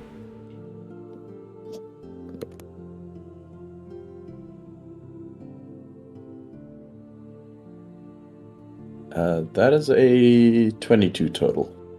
Okay, so as you listen in, you're able to kind of strain your ears a bit and kind of eavesdrop on the conversation. You can hear that the gentleman at the door, he gives mention of a dagger. And it seemingly have gotten away from him, and he's asking if anyone had seen it.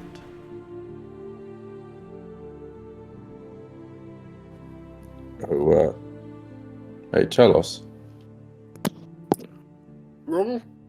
So he just has a piece of bread in his mouth. Sorry to interrupt that. Seems like the gentleman at the door was asking about a certain dagger. Oh,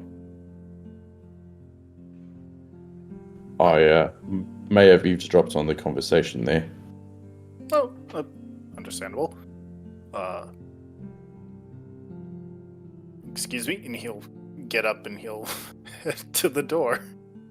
Okay, and you head on over, and yeah, you two see the elven gentleman standing in the doorway.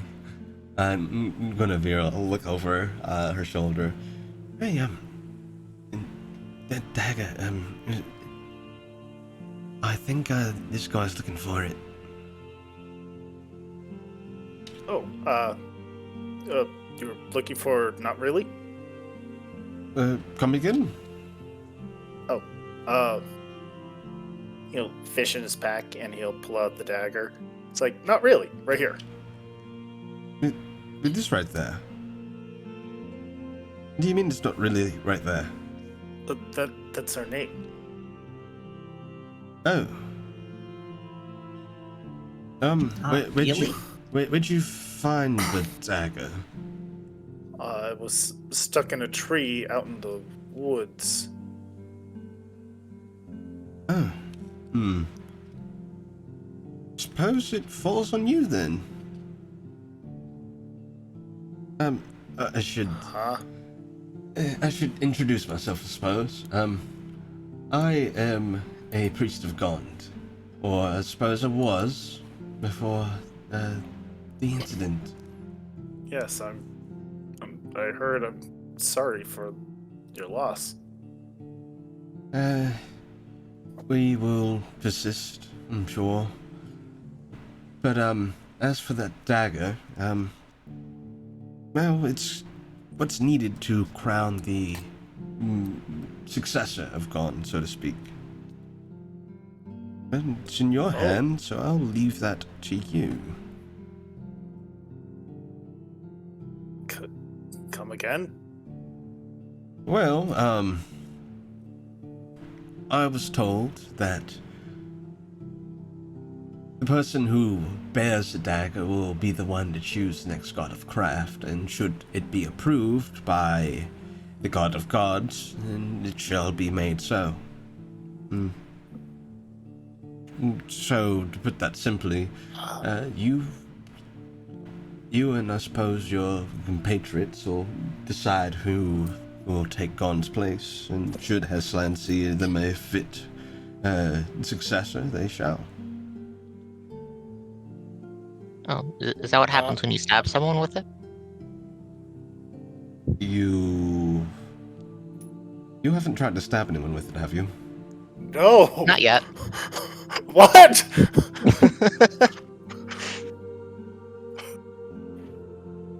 Good. Oh, can I see it? I'll stab someone with it. No! Do you have a glowing knife? Just to let you know, we haven't been stabbing anyone with it. We've been very responsible with it. Why are we stabbing people? For now. No, for now. Not for now. Please don't stab anyone with it until you're sure that they're a worthy candidate. It'll deem them as a worthy candidate, and they'll be joining the running for successorship, I suppose you could say. Wait, if we... What happens if you cut bread with it? It would just cut the bread. Would it not bring the bread to life? Oh, I see what you're asking now. It might. What? Ooh, talking bread. I wonder what Maybe. they would talk about. Maybe it depends on whether you're cutting with the edge or the tip.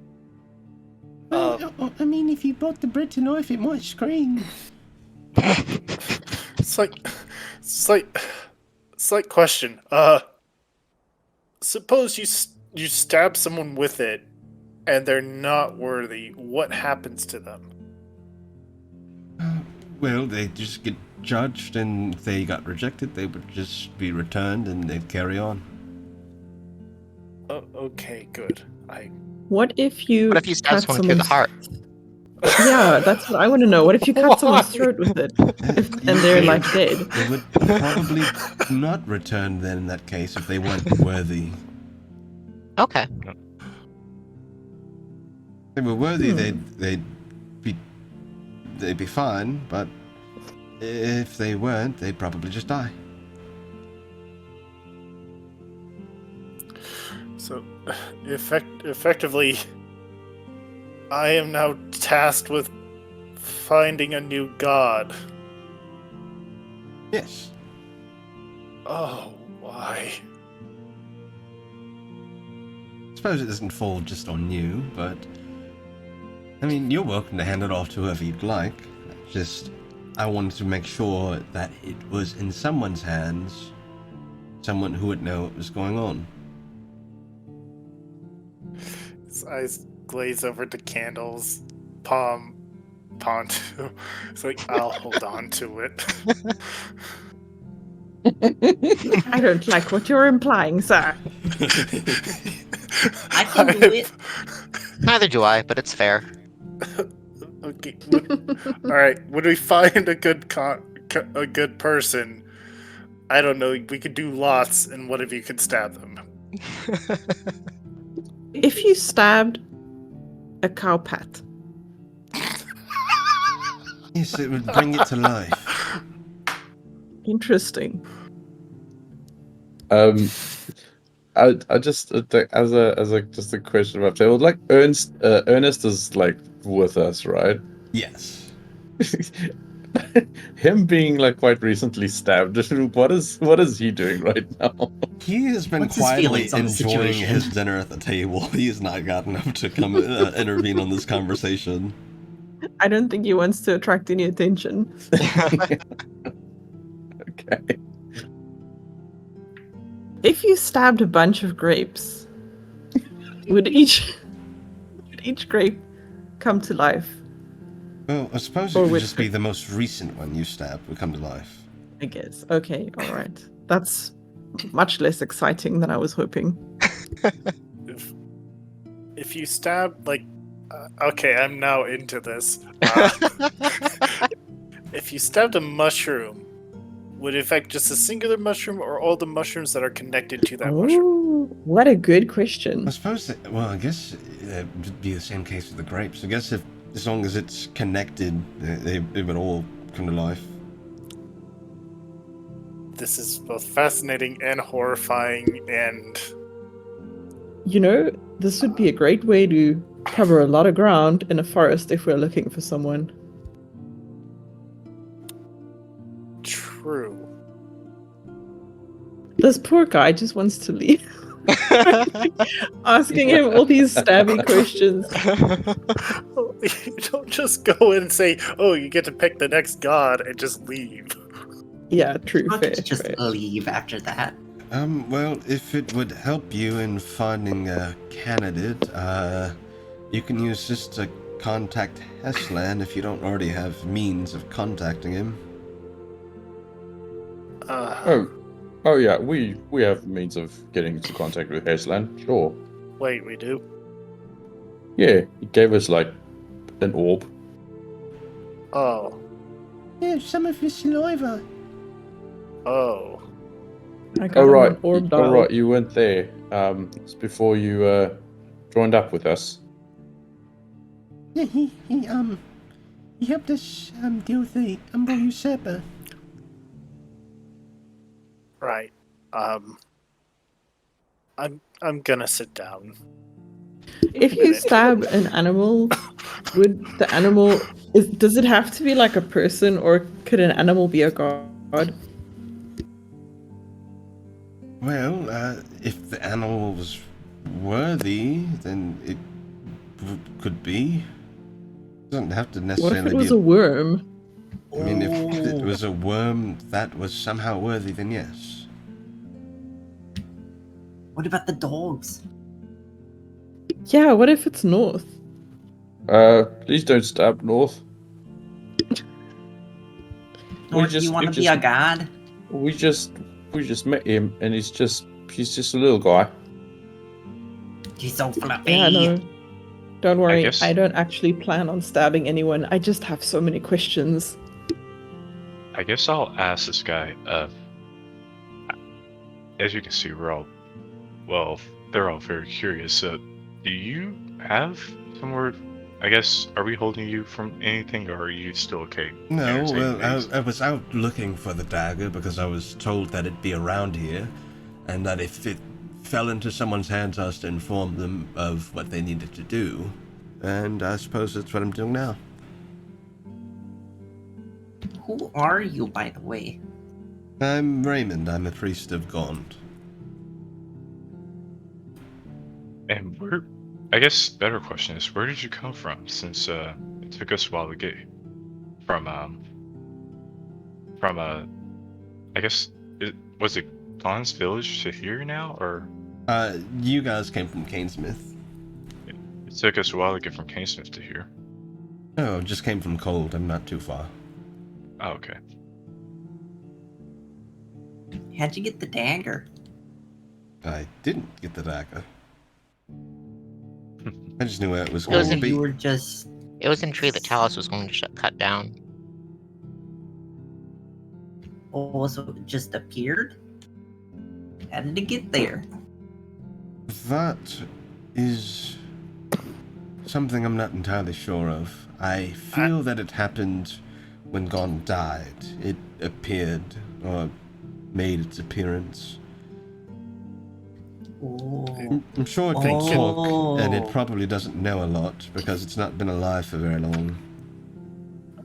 It said 2 to 4, and you'll look at, not really. Did you say that someone left you there? Yeah. Someone left him there. Oh, do you prefer not really or Gond?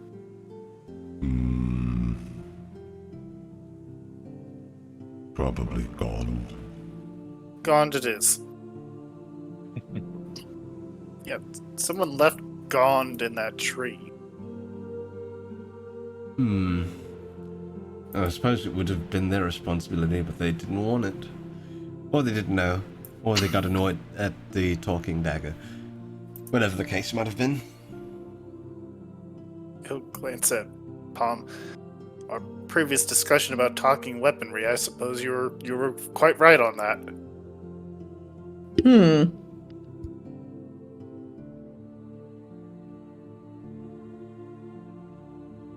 But yes, I'd speak with Heslan. He can probably give you some guidance. At the very least. I imagine that we have all the time in the, I guess maybe not all the time in the world, but we have some time to find a worthy successor, correct? Yes. It won't start happening for a while, but without a god of craft, things might start to suffer structurally. Buildings might be more likely to crumble and whatnot. Things might not be as structurally sound. Man-made objects, what have you. Well, we wouldn't want that. Yeah. Well, suppose it'd be wise to speak with Heslan sooner rather than later. That sounds like Yeah, a plan. Agreed. Very well. Well, if you need to contact me for whatever reason, I stay at the temple in Cold. I don't have any other means of reaching out to you other than by letter, I suppose. We have this orb. And what might that do? If you consent to be contacted by it, it will contact you. I think you might also need an orb. I'm not entirely sure. I think he just has to touch it. Yes, that one. All right. He'll touch the orb. One of us. Yes, if you need to Oh, he contact touched me, your orb. if you do need to contact me for whatever reason, feel free. These days, without someone to be devout to, there's not a lot to do other than, well, stoking the fire, so to speak, of all the chaos. That's another story, and that's my own problem. We might reach out if we have more questions about stabbing things. All right. I'll answer those as best I can. The answer is probably it will bring most things to life. What Noted. happens if you stab a dead body? And it would reanimate it, but it would just be gone. It'd just be his consciousness. Oh. No, okay.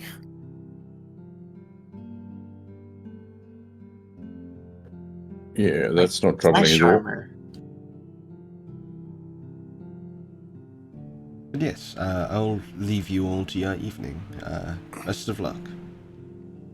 You don't want to have some food with us? I think I'm alright, but thank you. He'll wave. It's very good. He'll head out. Like as Pom's talking, he's just like click, the door is shut, he's gone. He's probably like, these crazy fools. He's having regrets about who got the knife.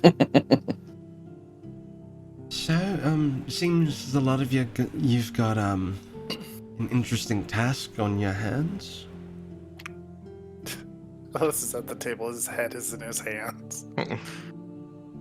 Yes. Yeah. Don't worry, tell us. We'll figure it out. Maybe. Well, you don't have to figure it out alone. Yeah, you've We'll got be able us. to help you. I appreciate it. Just the I don't know luck what we're of the doing, but I'm happy situation. to help. Maybe it'll be a good thing to blow off some steam here. Maybe a game or something just to line things up before we go to bed. Ooh, we could spar again. You know Yeah, what? too. Speaking of, I think I'll take you up on that, Calixtus. If you want, you can all face me. Like Ooh, all at yeah. once or just one at a time. Fight. All at once. Okay. Sure. Well, I suppose he's a seasoned adventurer and all. Yeah, I could use a spar. I got a full belly, good sleeps. I'm ready to fight. Alright, I'll be out back when you're ready. Oh, I'm ready now. He's gonna start toddling outside. A little clop, clop, clop of his shoes. Yeah, he too will head on outside.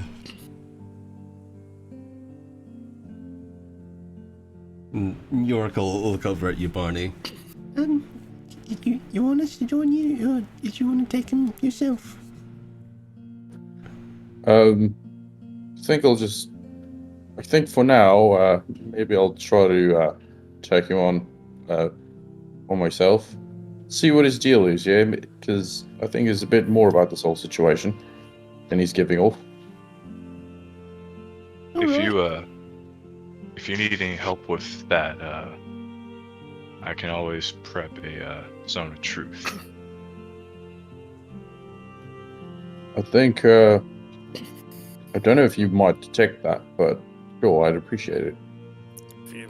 If you need a leg up, I can always inscribe your sword. If you want to do this alone, please tell Ponto, because he's already out there. Right. I figure let's It's all head outside then, yeah? Yep. Yeah, you all head out into the backyard. Plenty of open space. You can see that Ponto, you've gone out immediately, so you've seen him when he started. But Calixtus, he pulls out a great axe and he begins to draw essentially a big square in the snow to kind of section off some space for sparring. And he takes this place and he's just kind of waiting. Oh, we're doing live blades then? Yeah. I can This patch us seems all- ill-advised. I can patch us Just all up my after. 2 copper pieces. This is unusual. My father Don't and I worry. usually swing swords whenever we meet. Right. Don't Literal worry, we swords? got this. And Ponto is going to shapeshift. Of course. Transformers. Well, dude. Ready when you are. All right. Well, let's see what you got. And he'll grab his great axe and prepare himself. So, sparring, we'll do sparring a certain way, because I've always done sparring a bit differently than a normal combat. And with that, it'll be a series of contested attacks and stuff, and you can just kind of describe how you're going about the fight. A little more cinematic. Let's see here. Let's get us some combat music. Let's see. I have so many songs on this playlist now. I suppose, what is everyone else doing in preparation for this, if anything? Well, did we cement it was just Barney by himself, or is it going to be everyone? I think it's just Ponto Barney has by no himself. idea that it's just Barney, so he's coming in hot. Yorick will go over and mention it. Ponto, I think it's just gonna be the two of them. It's just gonna be Barney and his father. Ponto's gonna look at him with like confused dragon face. Huh? They just wanted to, I think Barney wanted to try alone.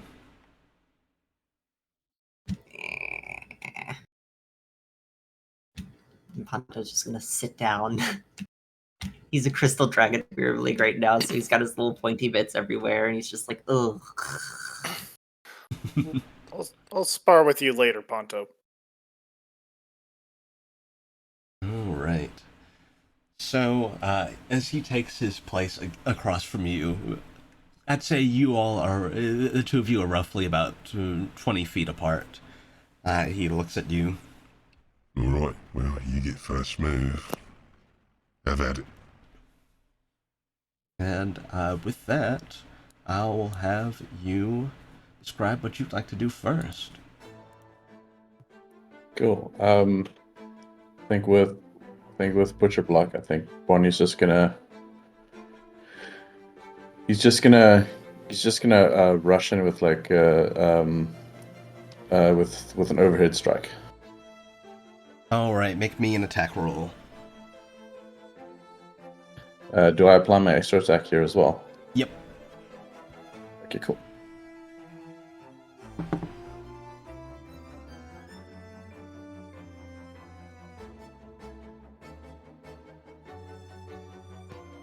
First one's an 18 plus 8. Alright, so you Sorry, rush in. 19 plus 8, sorry. Ooh, very nice, 27. So you rush in with Butcher Block and go for an overhead strike. And he's a bit taken off guard by just how fast you are. You managed to kind of gain the upper hand on him to start out. He's going to try and retaliate. All right, make me an attack roll. Cool.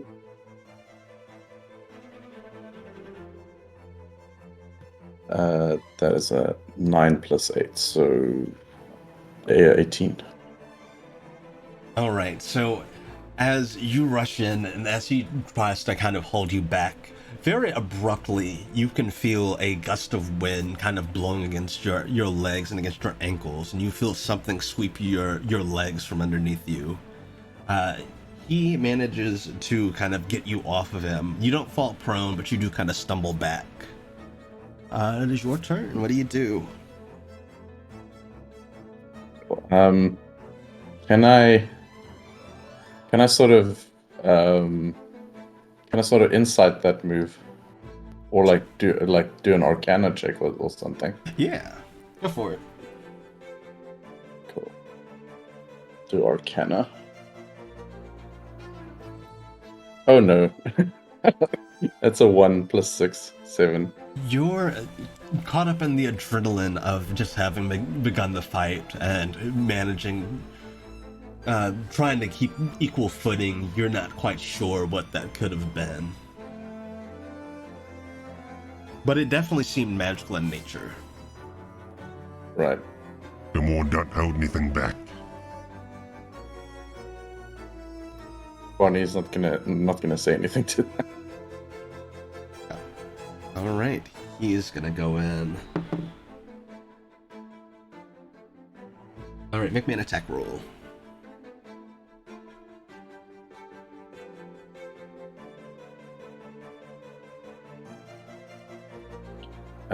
That is a 16. All right, he goes to try and grapple you, and you manage to get out of the way. You're now facing his back. He kind of moves past you. You now make your next check at advantage. Cool. Yeah, I'm just gonna like land a kick on his back. All right, make me an attack roll.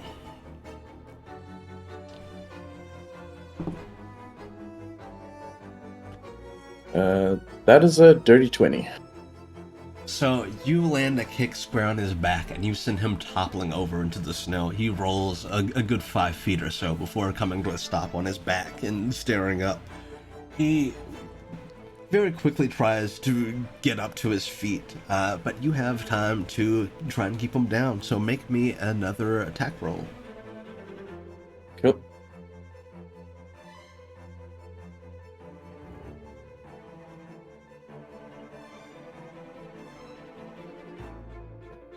Uh, 17. All right, let's see. Ooh. So he goes to get up, and how are you going about keeping him on the ground? Like he'll come down with an overhead strike with butcher block and just maybe stop an inch in front of his face. So you bring Butcher Block down and you stop it just as he's trying to get up. He's pushing off with his elbows and he just goes slack and lands in the snow and looks up at you. And he taps out. Bonnie extends a hand to help him up. Alright, he'll take your hand and you're able to pull him to his feet. Seems I might have underestimated you. You know, Mum taught me how. I see. Yeah, good job. Thank you. You're not too bad yourself. Yes, I haven't told you everything, and it's been weighing on me. Oh yeah? Yeah. How so? So, you know, I told you I followed the spirits and how I devout to Zephyrius. Yeah? That's what kind of convinced me to come back to. I spoke with him.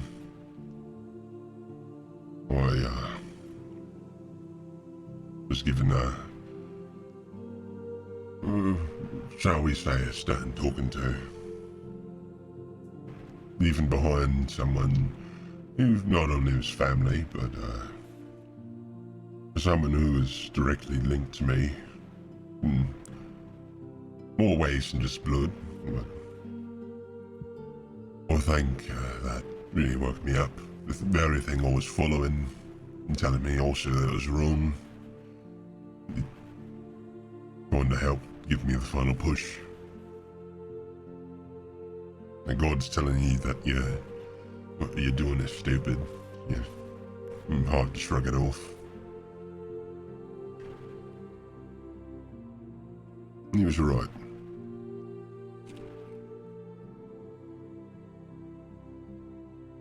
So I want to be honest with you, and I want to help as much as I can, so anything I can offer to you,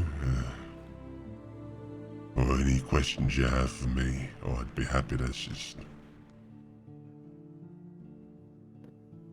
I do actually appreciate that.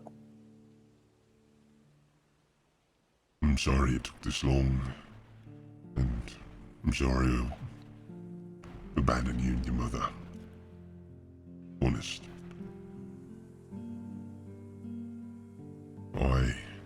If I could go back and do it all again, I'd have stayed. I wouldn't have run off, scared of parenthood, scared of not being able to be out and adventuring again, all these things. It's all stupid.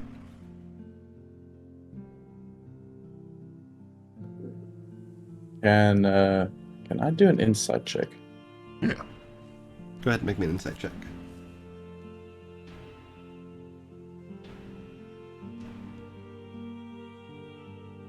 Well, maybe I don't see anything with a natural one.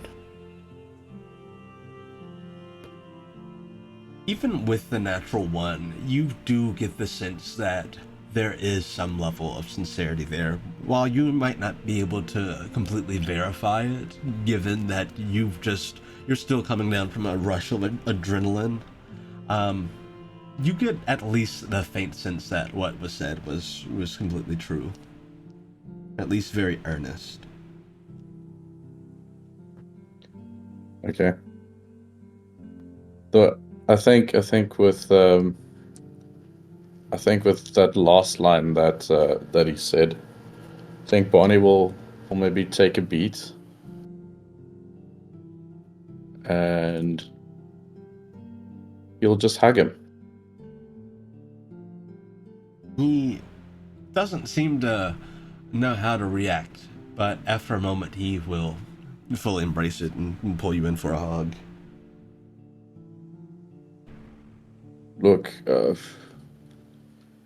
it's a start, but it's gonna take a while, yeah?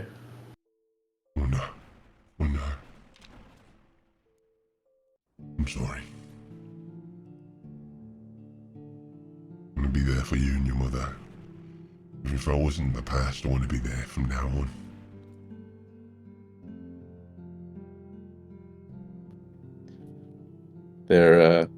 There may be some tears running down Barney's face. Oh yeah, there are tears running down his too.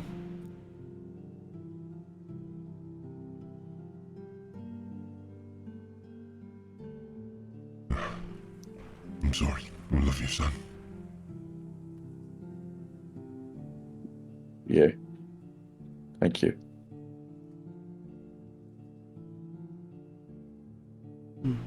He'll slowly release you from the hug and then take a step back.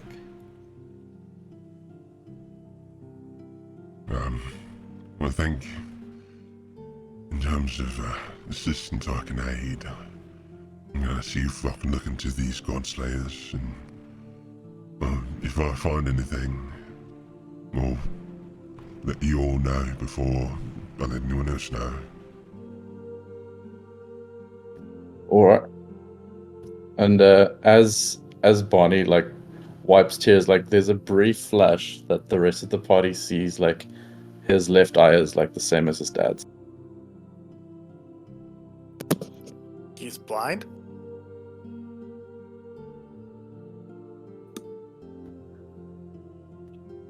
Maybe.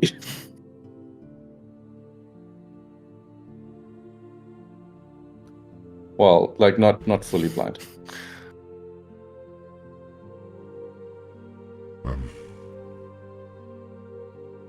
Look, if I can do anything, and even if I can do anything immediately, just don't hesitate to let me know. Yeah, I'll do that. All right. So, Help your mother get everything cleaned up inside. yeah, I'll go do the washing up. Guinevere's been out here with you all too. She witnessed the whole thing. As she goes in, she'll come over to you, Barney. How do you feel?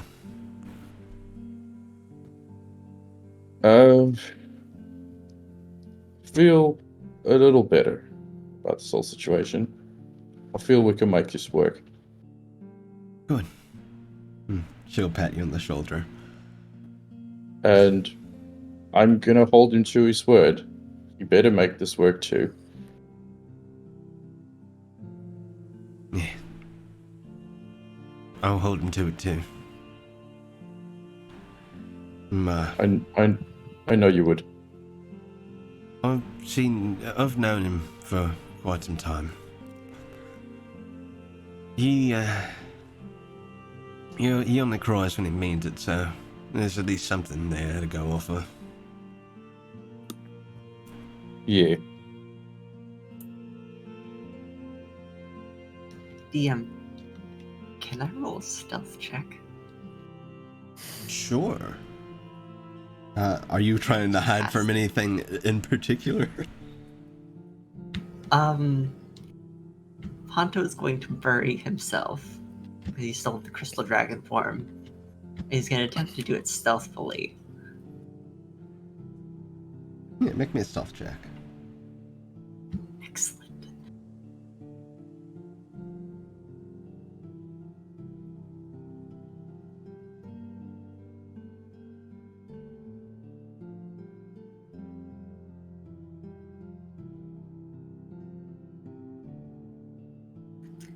$17.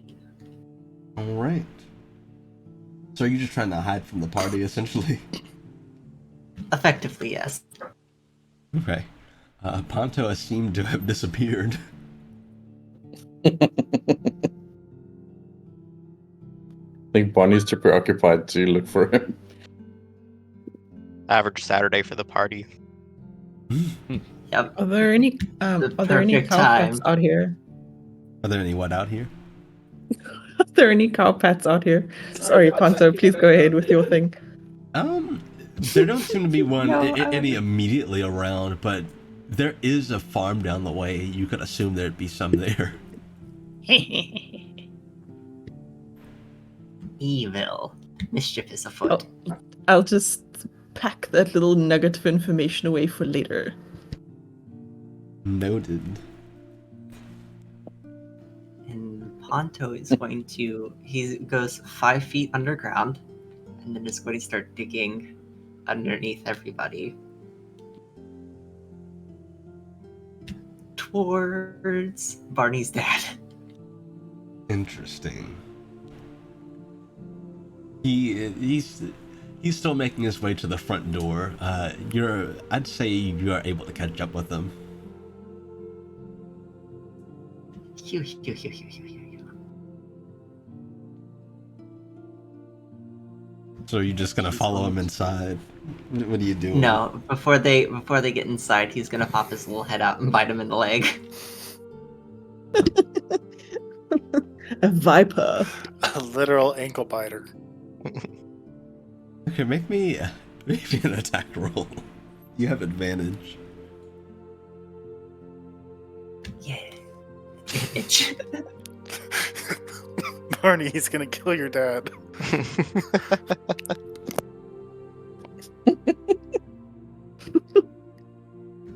Oh, buddy. That's a 23. Alright, roll damage.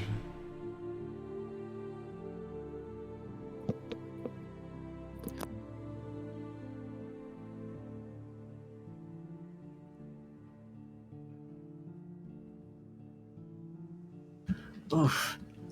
Oh, blessed. 14, 10 piercing, and 12 piercing and 2 force. My gods above. He'll look down and see Ponto. And just kind of shake you off. Are you resisting him and getting you off of him? Yes. Alright, make me a athletics check. You got it. Oh, thank God I'm a crystal dragon, because now I have strength.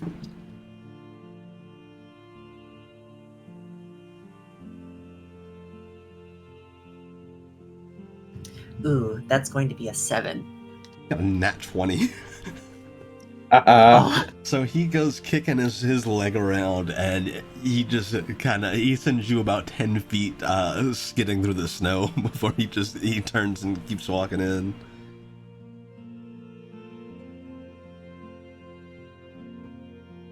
I You all guess I see see this Ponto all, right? sliding, yeah. bleh.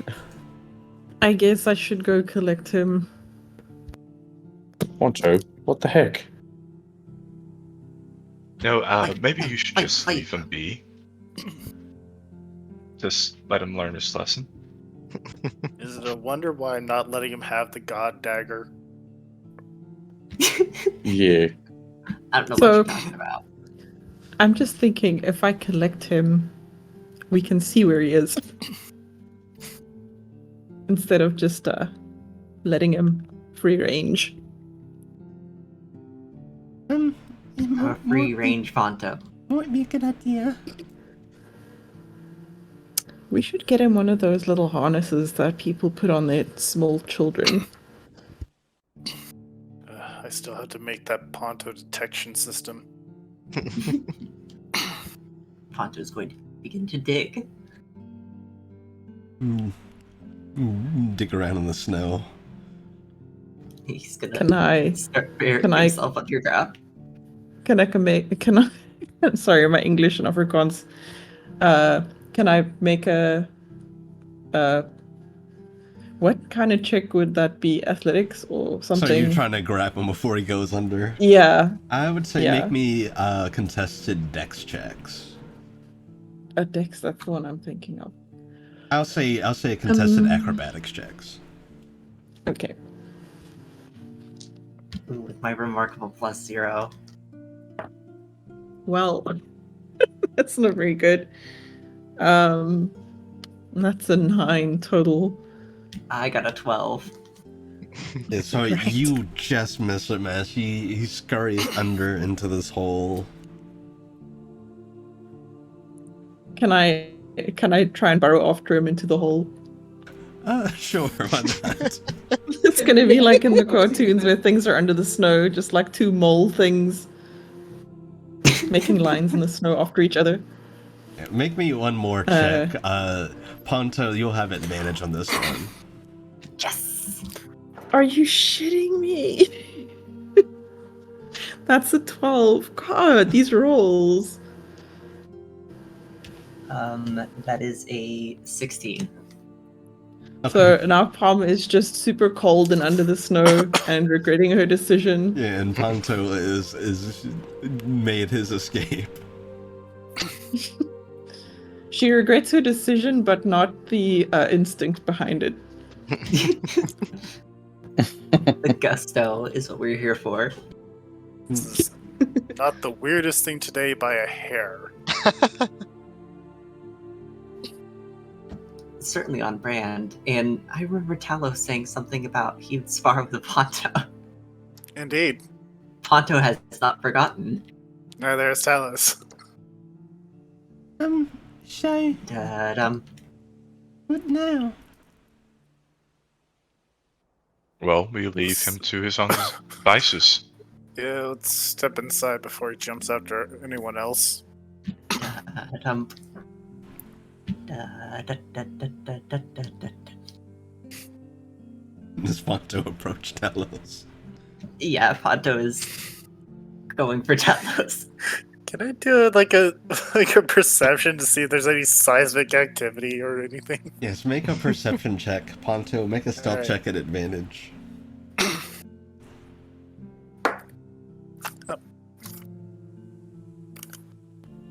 Don't you also have hunt senses? Yeah, but that's only with smell. You know, I'm gonna use luck. I'm not very good at this one. That was a natural one. Oh, I'm a halfling. Oh, yeah. Such a broken I get to ability. re-roll that.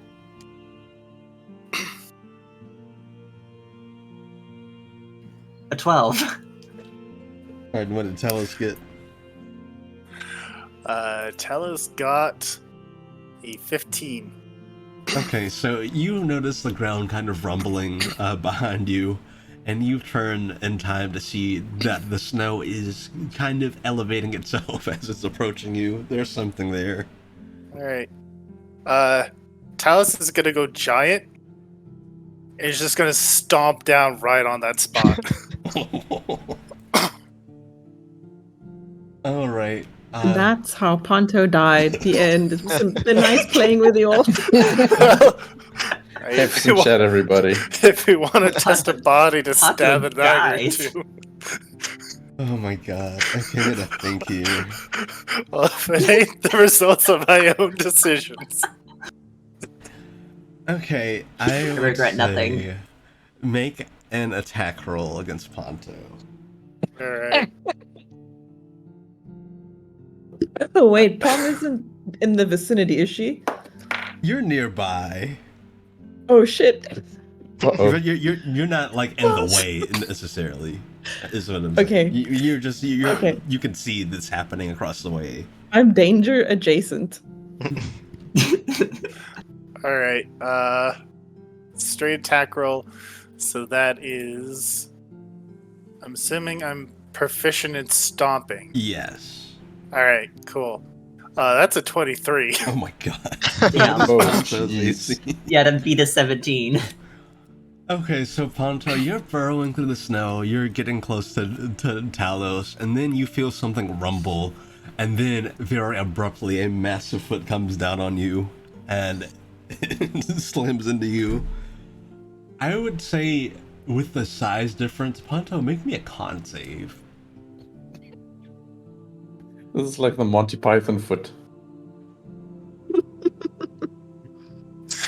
I was thinking the Asuka being stabbed.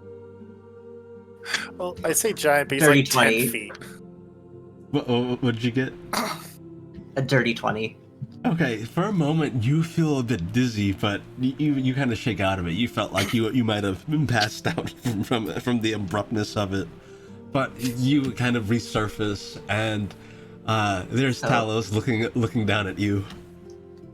Two things are about to happen here. One, I'm a crystal dragon, so that means I have resonant body.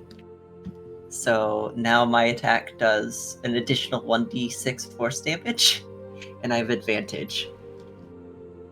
Oh boy, are you gonna retaliate? Yep. Ponto's gonna like pop his little head up and go, and we're gonna resonant breath. So Talos needs to make a con save.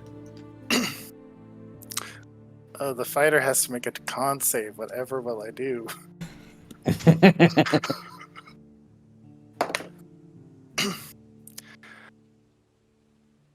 How's a 22? So you take half of 4d8 plus 1d6. So let me roll that out. Did not imagine PvP today. Neither did I. Wait, that's on my bingo card. So Yeah. Oh, it's in Nope. mine? Hang So on, half it might of be on mine 24. too. Hang on. To those who don't know, we made bingo cards for stuff that's gonna happen in the campaign. Let's go.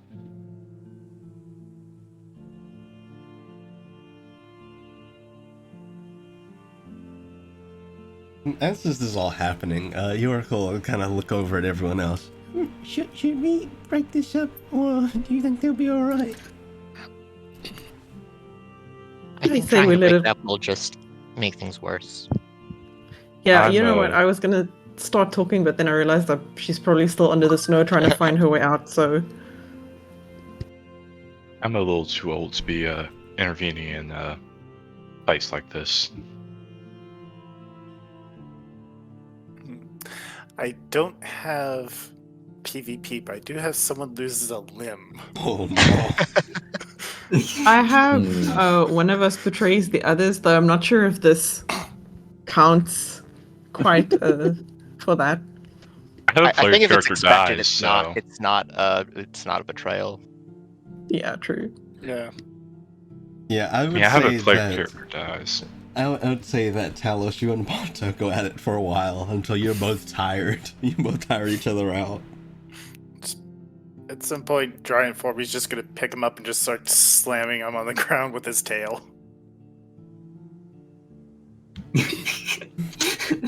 Just think the Hulk swinging around Loki.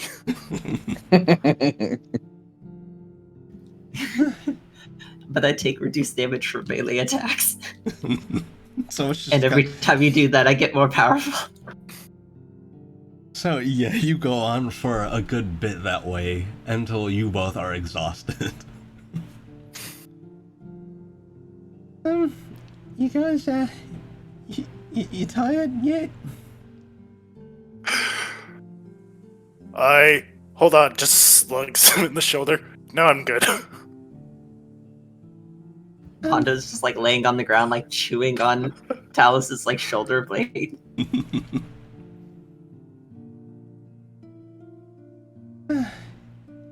No, if we're gonna set off early, we should probably get some rest. Yeah, good point. Honda's gonna revert back to his small size. It's just like, okay, I'm all tuckered out. Yeah. Does everyone head back inside? Where am I? Help! Oh, You would have gotten yourself out of the snow by now. At least someone would have assisted you. I imagine you kind of dove in and just got covered in snow, a bit cold, but Yeah, not I think stuck necessarily. her little tail was probably out there like a little flag, guiding her rescuers to her. Oh no. help me! Yeah, York will pull you up. He'll cast prestidigitation on you and get you all de-snowed. Thank you. Let's get you into the fire so you can get warm. Oh, you can Good hug one idea. of the doggies. They're very warm. Yeah.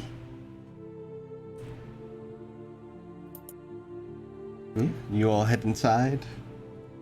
Yes.